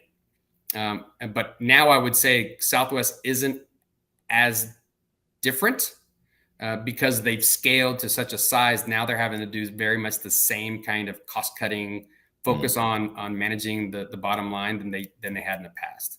Right. So, yep. I think your strategy can also, one of your strategies might be to bend the culture too. I totally agree with you that your strategy reflects your culture, but it could be the inverse to some degree, especially now when organizations talk about becoming more innovative or more of a digital enterprise, that sort of thing. I think you can have a strategy that is intended to bend your culture, but you have to recognize that there's headwinds. Yep. You're trying to change something that's very difficult to change, and it's not going to happen as fast as implementing technology will happen. And if and that's a good point, is that if you're thinking that technology is going to drive that org structure change and culture and change management, that's a difficult sale to me, because it needs to probably start the other way around. If you have an innovative company or you want to become that, you can start way before any technology is introduced. And then when you layer on something that really is maybe fringe functionality or in a certain area that hasn't been touched before, but you've already have that crowd that is that servant kind of inquisitive mindset, it is more likely to be successful than if you're thinking that technology alone will change people's attitudes and culture of the company. It's kind of, you can start one right now and change how you think and work with your folks. Right. And we have a, just for those watching that might be interested, especially if you're interested in theoretical concepts, we have a 1-page summary of our digital strategy framework and things that we look at and that we unpack and help clients define as part of their digital strategy exercise. I'd be happy to share that with you. If anyone wants, you can message me and we'll share that with you. And if our marketing team listening happens to have a link to that, I don't know if we have it posted on our website or not, but if we do, you can also check the comments. They'll post it there if it exists. So don't take my word for it, because it may not be on the website. So if it's not, feel free to message me. But using that as sort of a lead into my last question for you, Scott, how can organizations get started on their digital strategy definition in defining a digital strategy that's unique to them, kind of reflects their business strategy and their corporate strategy? Yeah, one of the things that's still surprising me sometimes is that a lot of organizations, especially at a certain size, and they've grown by acquisitions or like, they don't really understand their technology architecture landscape. They don't, if things are working, maybe, but they don't really understand kind of everything from ease of use to cost to retirement across the spectrum, to then align with why are you looking at this to start off with. So one of the things that we have conversations around in workshops and through implementations of a ERP solution or point solution is understanding what is your competitive advantage within each functional area and your perspective of the organization in the marketplace.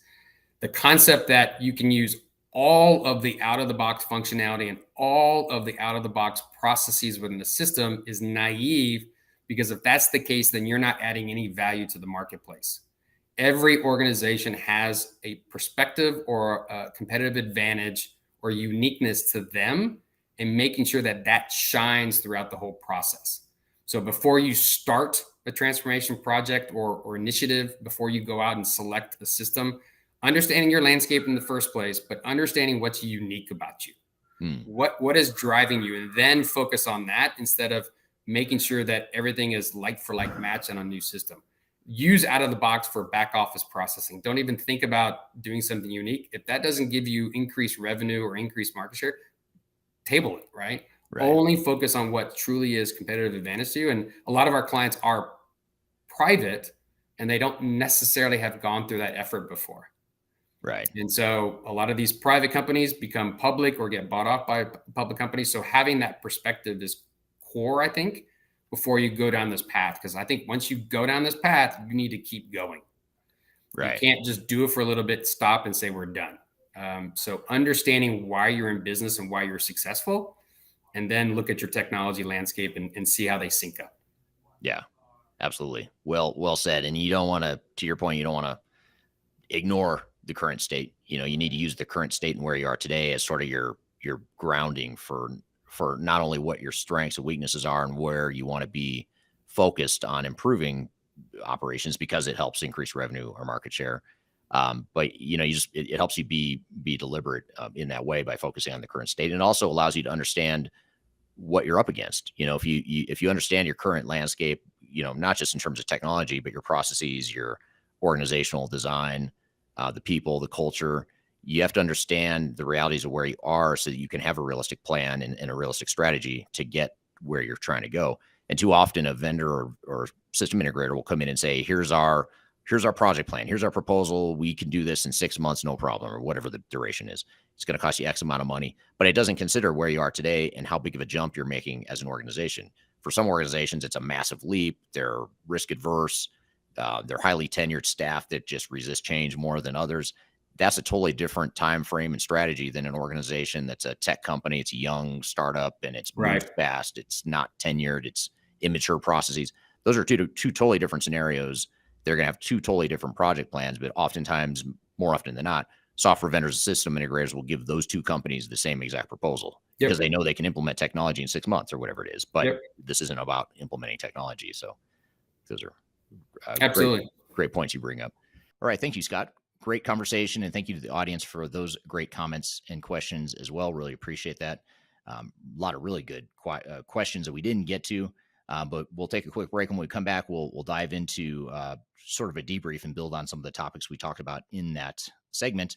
And then stay tuned, because later in the show, we'll have Andrew Hayes on the show, who's going to join us to talk about digital transformation in education. So we'll take a quick break. We'll be right back. You're listening to Transformation Ground Control. When things are big that should be small, who can tell what magic spells will be doing? Are you looking to stay ahead of the curve in the ever-changing landscape of digital transformation? Then you need our newly released 2023 Digital Transformation Report. This comprehensive report covers the latest trends, technologies, and strategies to ensure your digital transformation is optimized for success. The 2023 Digital Transformation Report is packed full of proven methodologies and insights from experts in the independent digital transformation field. You'll also receive practical insights on how to implement digital transformation strategies within your unique organization. This free report is available for download on our website at thirdstage-consulting.com under our Thought Leadership section.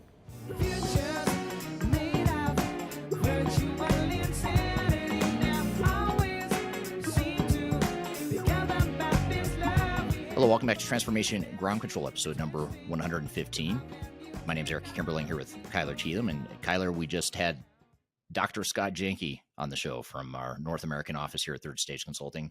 We talked about digital strategy, theory versus reality. What were some of your takeaways and observations or follow-up questions from that conversation? Yeah, well, that conversation is one of those that you could watch multiple times and learn something new from every time. It actually reminded me, and this is a bit of a reach, but I read a lot in parenting theory, and I know you do too.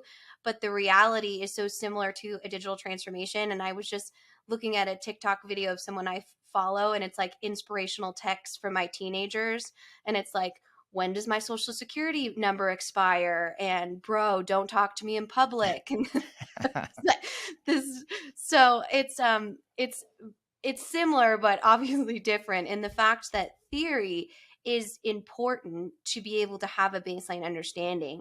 But the reality of what it means to be a parent or what it means to go through a digital transformation is something so different. And Scott has the theory, but also went back into industry work, which is more of the reality. And if you saw him kind of execute on those project management skills, you can see both that are really prevalent in that. And I think he's one of the, the few academics that could really convince me to get a specific certificate or just have that organization, because it's become a trend to not have as much, educational background. When we see companies like Google or Facebook do their own sort of technical training as opposed to going to a university or institution to garner that. But there is a level of just overall organization and structure, like you talked about waterfall versus agile, just the need for that PMO service that is the reason that we get called in to triage so many of these projects. Like you kind of talked about at the beginning of the episode, it's not a failure, but it's definitely on the train wreck path type of thing. So I think it's just so interesting that is such a miss in the industry, to have that formal PMO and that independent and technology agnostic PMO, because your vendor partners are going to be the first person that tells you like, oh, no worries, we got this, we can do this. And that's often what we see when our clients come to us and say, my project's in trouble. Yeah, I agree. And I think that's, I agree with you too, by the way, with Scott being one of the few people that could convince me that higher education or a certain certificate is valuable. I think my biggest question, obviously I value higher education. I have a master's degree, not a doctorate, but I have a master's degree in business.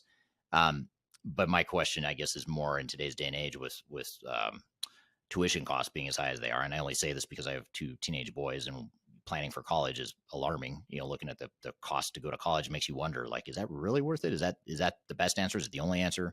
Certainly not the only answer, but I think you get inspirational text from them? Just a question.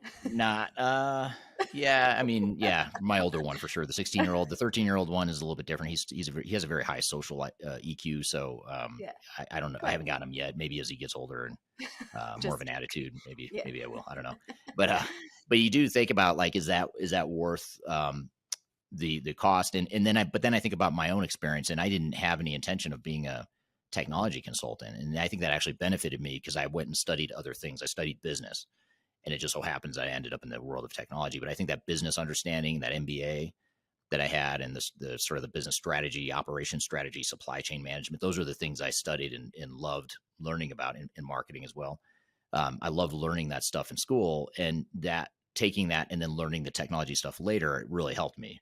But if I were to, if I knew I wanted to be a technology consultant, I worry, I wonder, like, would I've spent $100,000 on a undergrad, or it might be more than that now. Maybe it's 150,000 or whatever it is in the US at least, to get a undergrad degree. Would that have been worth it? I don't know. That's hard to justify, in my opinion, because you could just go get a PMP certification or take some Lean Six Sigma courses or whatever. There's ProSci. There's a lot of different courses and certifications you can take that might actually give you a better bang for your buck So I don't know. I'm torn on that. I tend to not look, honestly, I don't look a lot at people's educational history when I hire, which maybe I should, but I don't really look at that. I look at more of the experience, and then I look at most importantly the cultural fit, with us and with our clients. So I don't know. I'm torn on the whole thing, but he does make a compelling case for education though, which I appreciate. And you both mentioned that the ability to be a learner is really the thesis there. There's a lot of people within the industry, within consulting firms, or within whatever industry you're interested in moving into, that are very smart, and that you can really have that kind of more apprentice type of role and learning from them. So that I think the overall takeaway there is being curious, not only on the career side, but as you both mentioned, on the enterprise technology side. But there's a balance between a huge innovation, digital mindset, all those fun buzzwords, right, to say, and actually strategy that's going to be implemented and understood within your organization and really match.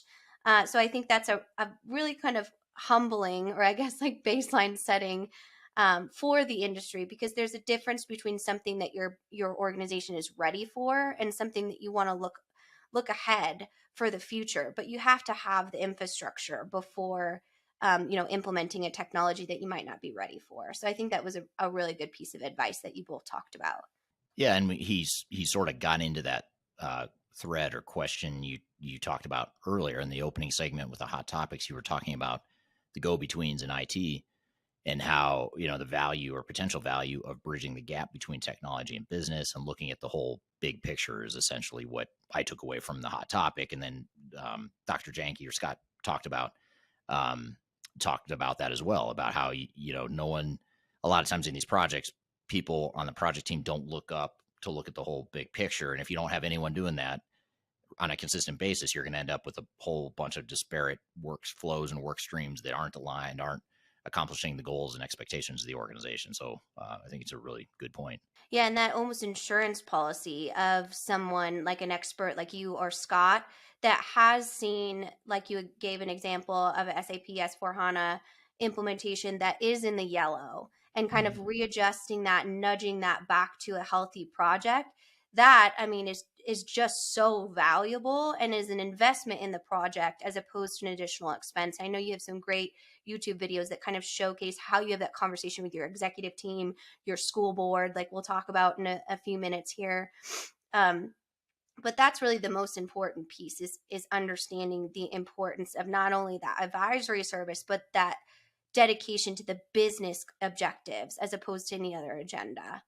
Yeah, absolutely, totally agree. And that was an interesting thread too, just talking about how you get those things aligned, the business strategy with the digital strategy, and that's a tricky proposition that a lot of organizations overlook completely.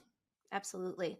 But well, thank you for all the great insight, and thank you, Dr. Janke, as I always like to call him to make him feel uncomfortable. But no, Scott's an excellent thought leader in our organization, so highly recommend following him on LinkedIn, and hopefully we can have him back, because I think we can spin that conversation into about 5 more. Right. Yep. Absolutely. That was a great conversation. Well, good. Well, yep. Thank you just to Scott for being on the show, and to the audience for the great questions too. I think there's a gold mine of questions we didn't get to in that conversation in the various streams. So I think it'll give you some good fodder for the question jar for future episodes of this show. Yeah, for sure. Mm-hmm. I started writing them, and then they're so long and so detailed. I'm like pulling them out, like at least 10 different questions. So thank you for all that. And I will get to those. I just have to pull them apart because they were so dense and so valuable. So thank you. Yeah, there was one person on there. I don't remember who it was or even what stream they're on. They were asking a lot of questions, but the questions were so long. What I did pick up on them, they were very good questions, but I couldn't, as I'm facilitating and listening, I wasn't able to comprehend the questions enough to ask it intelligently. Yeah, I think there's some good stuff in there for sure, which there always is, but this one in particular felt like a lot. Mm-hmm. Okay, well, we're going to shift gears, and in a moment, we're going to bring on Andrew Hayes, who's a senior manager within the digital transformation consulting space, and he's going to be joining Kyler to talk about digital transformation in education. And I would say or argue that even if you're not in the public sector or in the education space, which is a majority of our audience here, I would challenge you to stay and listen anyway, because he has a lot of really good insights as a consultant and a leader within digital transformations, a lot of really good best practices that extend well beyond the public sector. So I encourage you to stay tuned and listen to that. And of course, if you are in the public sector, it's going to be even more relevant to you. So we'll have Andrew on the show here in just a moment, but first we'll take a quick break. You're listening to Transformation Ground Control.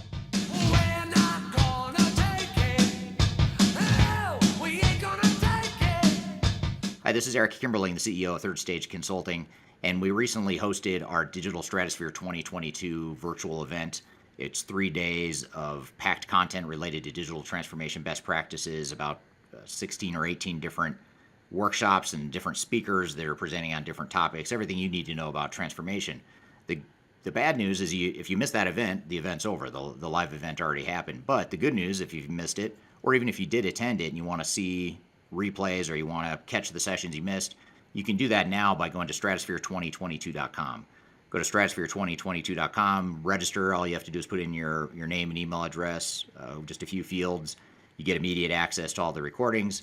And the recordings cover everything from digital strategy, software selection, organizational change, process improvement, architecture, data migration, cloud, trends in the industry, how to avoid failure, some of the legal aspects to think about, contractual aspects to think about as it relates to your transformation. All that is stuff that you'll get by registering for Stratosphere 2022 replay.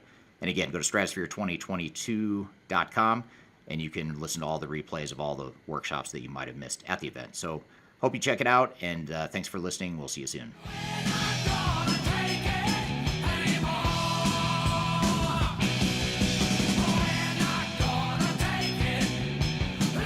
Hello, welcome back to Transformation Ground Control, episode number 115. My name is Eric Kimberling here with Kyler Cheatham. You can find new episodes of this show every Wednesday on YouTube, LinkedIn, Facebook, and Twitter, as well as audio podcast platforms throughout the world. And if you're looking for a space, by the way, or a spot to go listen to past episodes, the 114 other episodes you may have missed some of, you can go to a playlist on my YouTube channel. There's a playlist for Transformation Ground Control on my channel. Just find that playlist under the playlist tab. You can go back and watch any or all of the episodes there. And of course, if you're listening on an audio podcast platform, you can scroll through and see past episodes there. So we're going to, Kyler, you're going to sit down and interview Andrew Hayes, who's a senior manager in the digital transformation consulting space. And he's going to talk with us about digital transformation best practices in education. So I'll pass it off to you, Kyler. Excellent. Well, excited for this conversation. And Andrew, thanks for sitting down with us today. Absolutely. Kyler, how are you today? Excellent. As always. Good. Well, as you know, I'm Andrew Hayes, part of the Third Stage team. I'm a certified PMP. I've got master's degrees in the area of organizational development and an MBA. So I've been proudly serving the public sector for going on 20 years now, and I specialize in leading large teams on comprehensive IT assessments that look at networking, that look at cybersecurity, but most importantly, that look at enterprise software systems. So, as one of the senior level program managers with the Third Stage team, I am currently managing, one of our largest ERP implementations. So I'm very, very happy to be part of the podcast here. So, looking forward to our discussion today. Absolutely. Not only managing, but crushing it. Absolutely. So hey, you said, you know what? I'm going to go ahead and I'll take that. Thank you. So let's dig into that a little bit.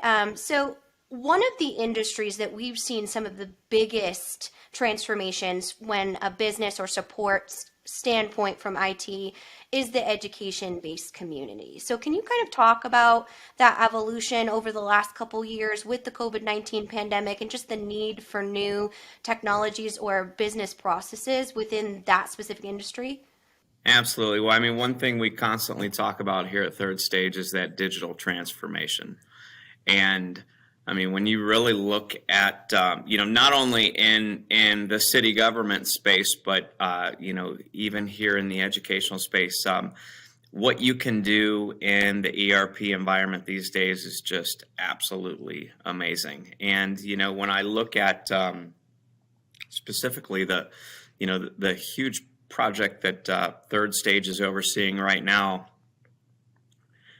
this implementation of this financial management system and this human capital management system, what this is going to do for their workforce, with the ways that they are communicating across departments, but also externally, is going to completely change their entire operation, which is really, really exciting. And the fact that our Third Stage team can be part of that, I take great pride in that. Well, excellent. I know that it's a huge undertaking to go through any sort of ERP transformation within any business, but specifically in higher education, it seems like, or education in general, I should say, it seems like the actual workforce wears a lot of hats, and there can be some specific nuances that are needed as far as requirements for specific technology support. Can you talk a little bit about what those kind of nuances are in this environment? Well, absolutely. I mean, one thing that, and thinking of one of our clients right now, the magnitude from an organizational change management perspective is so intense, when they're going from antiquated legacy technologies to a more modern. One thing that we've tried to really do is to sketch out and talk through what the optimized 2B space is going to look like, within this transformation, so that their teams can start to plan from a change management standpoint, from a policy perspective, exactly how their operations are going to change. And in this instance, it's of such magnitude that you might find that people's jobs get rescoped. You're doing these manual workarounds, and everybody's excited because they finally got it to a point where they can manage through the antiquated technology. So sometimes people have a hard time even wrapping their minds around the value that this is going to translate. And I mean, it's gotten to the point, for our school boards and our boards of directors at these respective organizations, where we are able to calculate the savings in terms of hours when you're looking at this manual process took this individual, 24 hours a week, twice a month. That's 48 hours right there that they're getting back because of the automation through workflows that we're able to configure in these new systems. So, Kyler, as you can imagine, everybody is starting to get really, really excited, specifically on, this large program, this implementation that our team is managing. Yeah, definitely. I mean, that's super exciting. And though it can have a flip side, things like automation. We talk a lot about automation anxiety, those types of different things. So when we look at that positive change in the organization of shifting roles and responsibilities, obviously there's a sensitivity to communicating that to ensure that you have, the comfort and the overall buy-in of the greater community to support this transformation. So can you talk us through kind of how you do that in balancing the two? Yeah, absolutely. So what we try to do is just clear expectations out there for the team. We make it so that there's no surprises.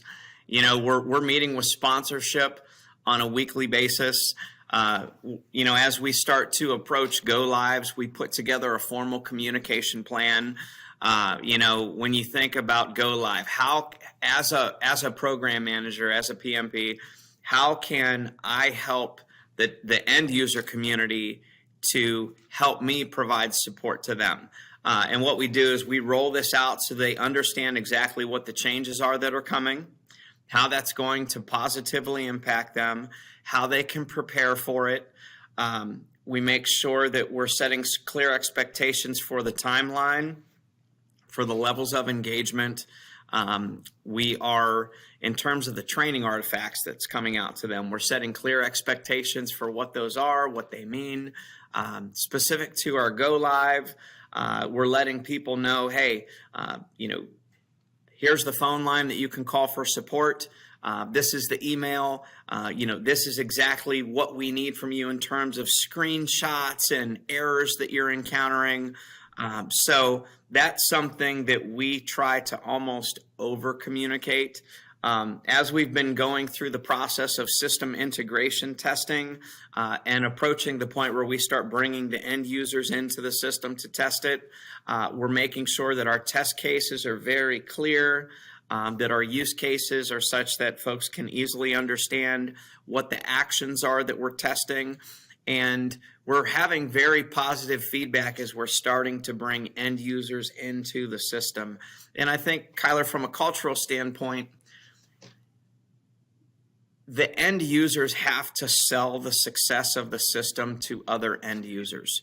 If you can promote success at the grassroots level, the other users are going to sell it, the belief that this is going to be a success better than any executive or any program manager ever could. And what we've done is we've made sure that we have a cross-functional team involved throughout the project so that we have, centers of influence at different levels of the organization. And I mean, that is true whether we're talking higher education, whether we're working with a public utility, a city government, a regional transit authority, an airport, a public housing authority. Third Stage uses that same approach, across the board, and we found that to be extremely successful on, our implementations over the years. Yeah, those change influencers can be incredibly powerful. Absolutely. Okay, thank you, Kyler and Andrew. We're not done yet. You've got a lot more to cover, I know, but we're going to take a quick break. When we come back, we'll continue the conversation, but first we'll take that break. You're listening to Transformation Ground Control.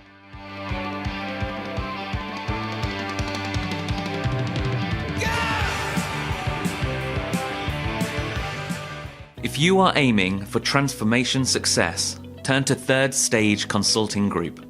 Third Stage's independent and technology agnostic consulting team helps clients define their digital strategies, define their roadmaps, and manage their transformations.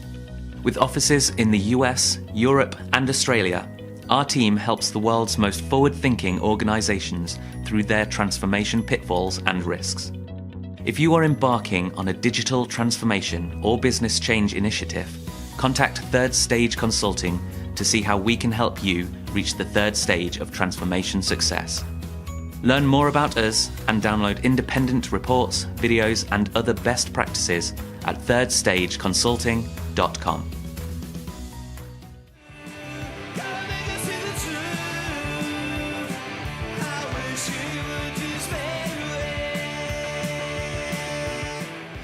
Hello, welcome back to Transformation Ground Control, episode number 115. I'm here with Kyler Cheatham, and she is interviewing Andrew Hayes, who's a senior manager, and we're talking about digital transformation in education. So I'll pass it back to you, Kyler. In talking about a school district, I kind of want to dig into that a little bit deeper into the cultural aspect of that, because I assume each school, right, has its own community and culture, and making a district-wide decision such as changing technology. What if like one school is ready for that and one school is not in your readiness assessment? How do you kind of combat and get everyone aligned on the same page so they can move forward to embrace that user adoption and technical changes? That's a good question. I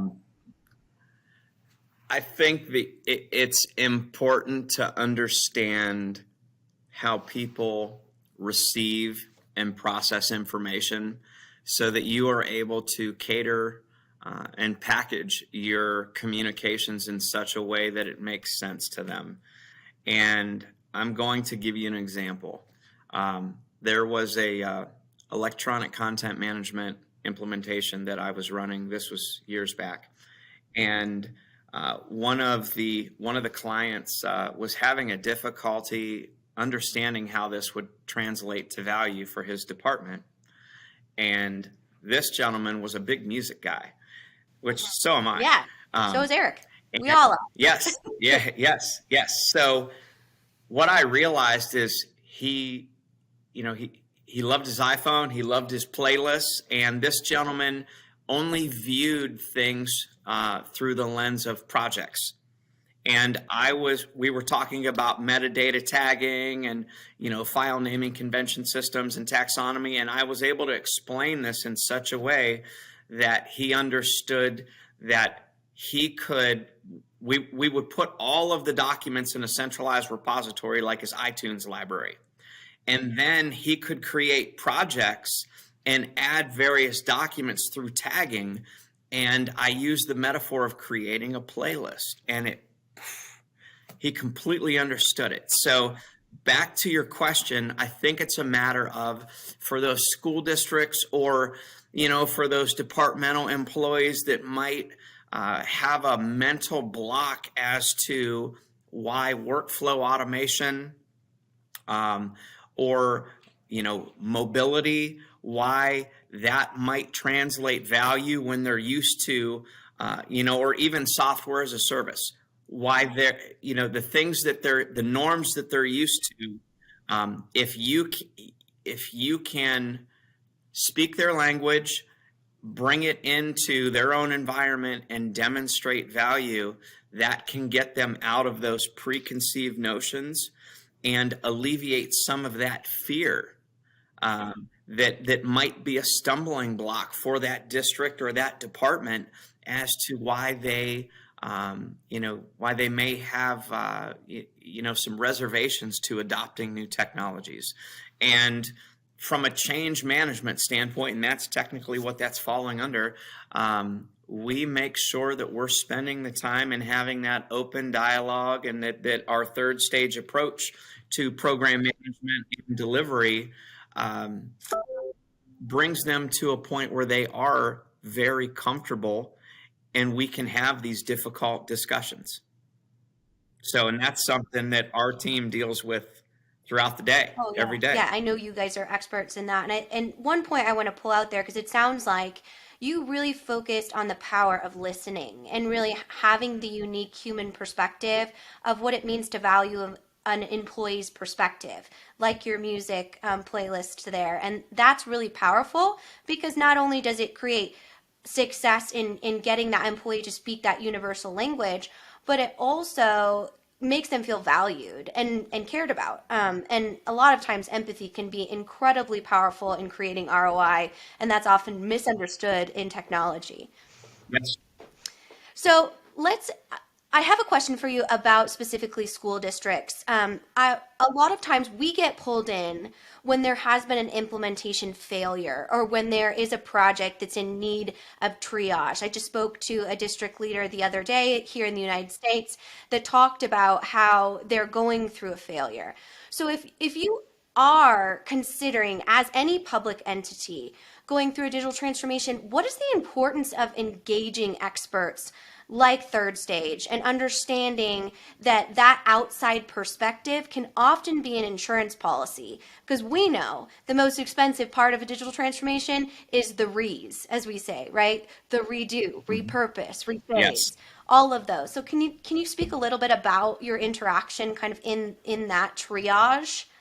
Well, and I think that it's interesting that you asked me that question, Kyler, because that's kind of what I specialize in. Over the years, I've been brought into many projects that, it's the runaway train, and we've been able to get actively involved, to engage with those executives to talk about, the criticality of bringing in a certified project management professional, to using PMI standards, and this is our day job, and one thing that you find in these projects is there's always constraints. The school district or the city government, or the utility or what have you, it's always, how can I balance my day job with the responsibilities of the project? Our Third Stage team, this is what we specialize in. This is what we do. This is what we've been doing. We've built our careers on that. And we are able to leverage the experience that we've had, the successes, the failures, the lessons learned, all of those years of experience of our collective Third Stage team and utilize that and open that robust experience up for the benefit of our clients. On the same token, we're used to managing these vendor relationships. We have the experience when you run into a situation of where the sales guy tells the executive director, it absolutely can do this. And then you get into the implementation and it absolutely cannot. And it has happened many, many times. And our team, has the experience of navigating through that situation. So my advice to our audience out here is that don't wait until things have gone bad to call third stage. Give us a call when you're thinking about that new implementation. Get us engaged early on so that we can work with you to identify what those functional requirements, what those cybersecurity requirements are, what your system integration requirements are, so that you don't run into a situation where in your mind you think that you've bought the best product and then it gets down to the implementation and things aren't going anywhere near to what you planned for. We want to avoid the re's, because the further along in the implementation, the more costly it gets to make changes. And as you know, specifically with some of the projects that I've managed, we've gotten engaged sometimes years after the start. And of course, we've been able to leverage that experience in the same way and still create wins. But it can just bring excruciating pain to the project team, especially when there's already that project fatigue. Oh, absolutely. And the overall failure anxiety throughout the community, that can be really powerful as well, because you've already been trying to, white knuckle through an implementation, and now you've lost that trust of your community to be able to do that. And I assume that's pretty powerful within specifically an education ecosystem. It absolutely is. And, the focus is on the kids. The focus is on the learning, and being able to have the tools that we need for the administration to run the district, from an operating standpoint as efficiently as possible, to give our teachers out there the tools that they need, whether it's a student information system in the classroom, or we're talking about, an ERP system, financials and HR and procurement on the administration side. So it's just a matter of having the right team in place. I mean, you guys around the office, you guys all hear me talking about one team. It is one team, and you have the district, and then you've got strategic partners. Third Stage as your program manager, we're a strategic partner. Your vendor is a strategic partner, and we know in a software as a service environment, this isn't just where you're just buying the software and the vendor goes away. No, you want to make sure that you're selecting software based on specific requirements that best reflect current and future need for the district, but also that the implementer that you're working with, the vendor, that they have a qualified team. And one thing that we specialize in dealing with school districts is that we will make sure that we're documenting those requirements and that we're carrying those throughout the selection process and into the implementation. So I feel really great about the team that we have in place, even on projects that have been extremely difficult.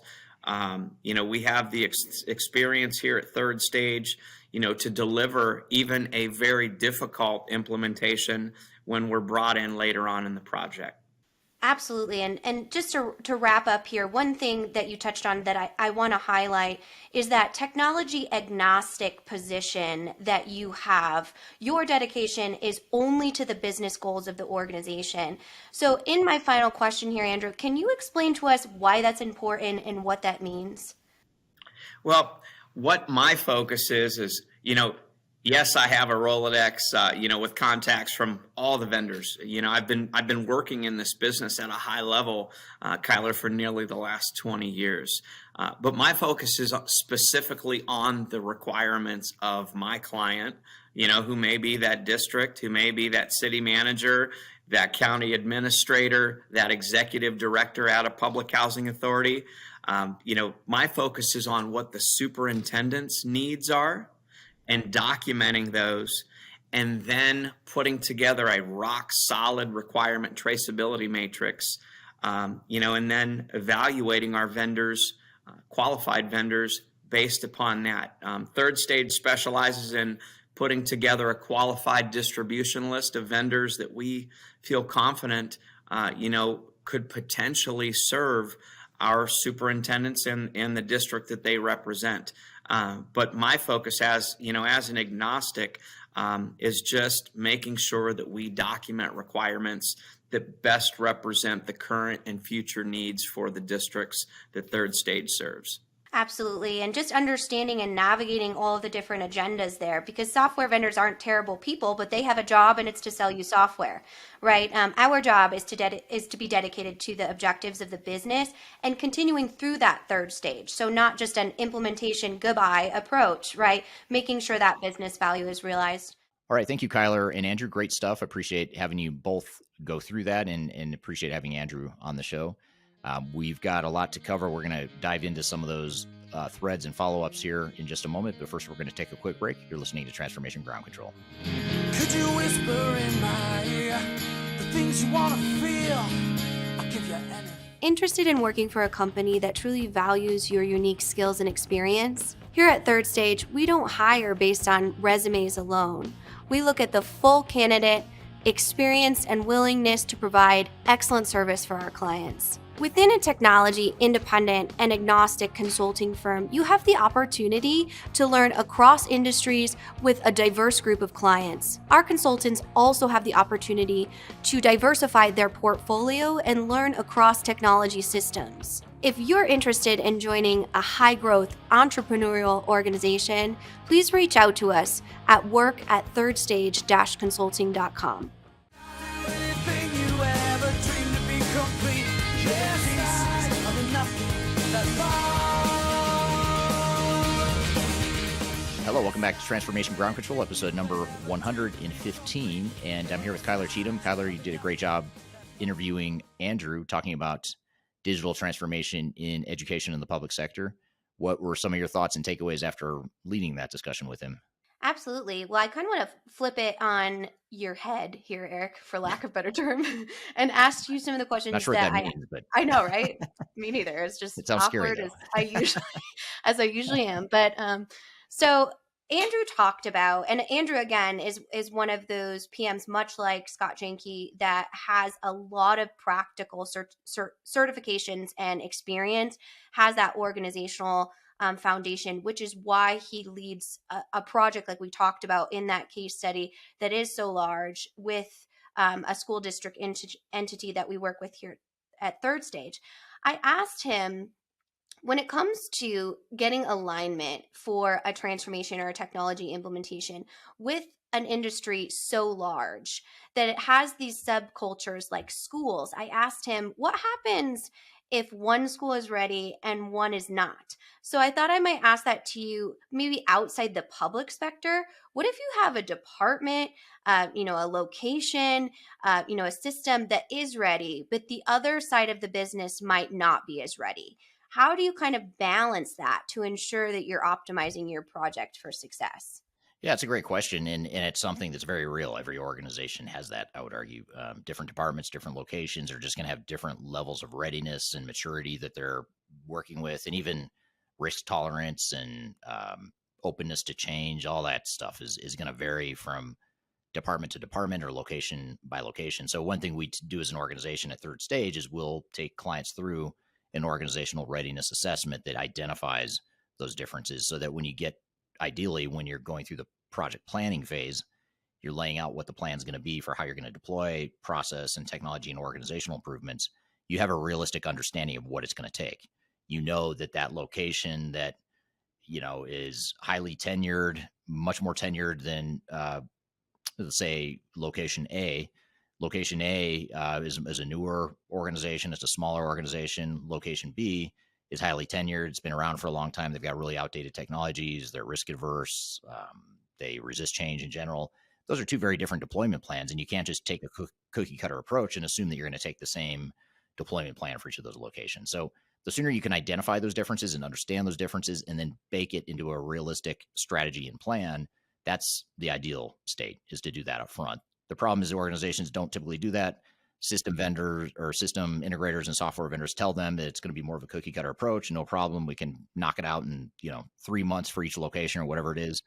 And there isn't any consideration of how those organizations are different in terms of readiness.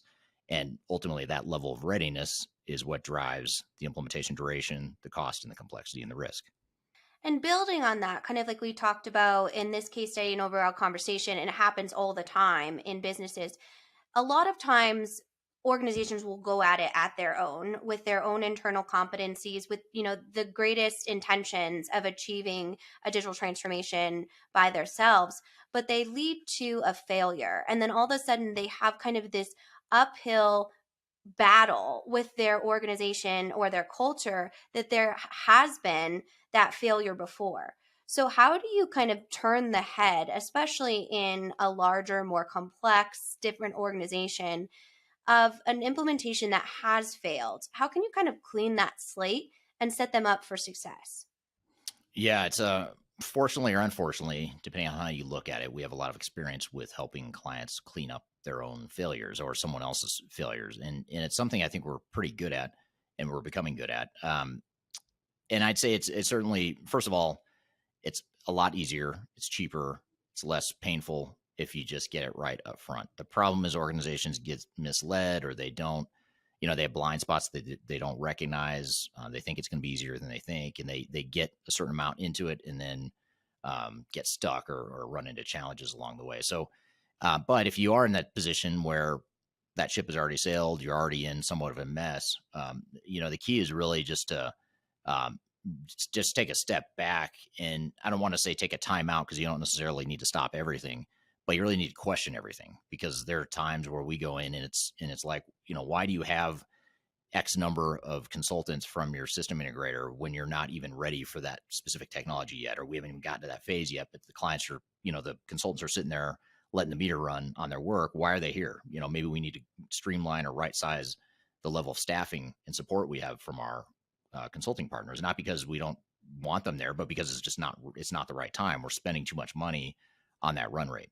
And oftentimes that's one of the biggest challenges, is that the system integrator, the consultants on the technical side, just get sort of free reign and they just start billing, and it's not efficient. So, you start by questioning everything. You start by putting some governance and quality assurance frameworks and risk management frameworks in place. And that will usually set the guardrails, and you start to see what's off the guardrails, and you start to rein that in or cut things that are outside the guardrails. And I know that's an oversimplification, but there are, we have videos on our YouTube channels that talk more about quality assurance and more about program management. Even, on my YouTube channel, there's videos about how to fix or recover a failed or failing ERP implementation or digital transformation. So you can find some of those additional insights on my YouTube channel as well. Absolutely. And as a follow-up to that conversation, you've done a lot on public versus private. A lot of times the public sector doesn't get as much kind of attention in digital transformation spaces because they can be difficult, very complex, whether you're talking about a city government, utility, a school district, higher education, all of those different things. So definitely head over as some homework to that conversation. But I definitely want to thank Andrew for all of his great insights. And I did give you the opportunity in the end of that interview to connect with him if you'd like to. Another great resource, just like Dr. Scott Janke, in the overall third stage, really PMO program management or rehabilitation really team. So, yeah, good stuff. Yeah. Thank you to Andrew for being here, and thank you for facilitating that conversation with him, Kyler. Appreciate that. And love to hear comments from the audience, not just related to that conversation, but anything we've talked about here throughout the day. Love to hear your comments in the chat here. So thank you everyone for joining here today. I appreciate having you. This has been another great episode, and we appreciate it. You can find new episodes of this show every Wednesday on LinkedIn, YouTube, Facebook, and Twitter, as well as audio podcast platforms throughout the world. So be sure to check it out there. Thank you again, Kyler, for another good episode, and look forward to seeing you and everyone else here next time. Hope you have a great week in the meantime, and we'll see you next time on Transformation Ground Control.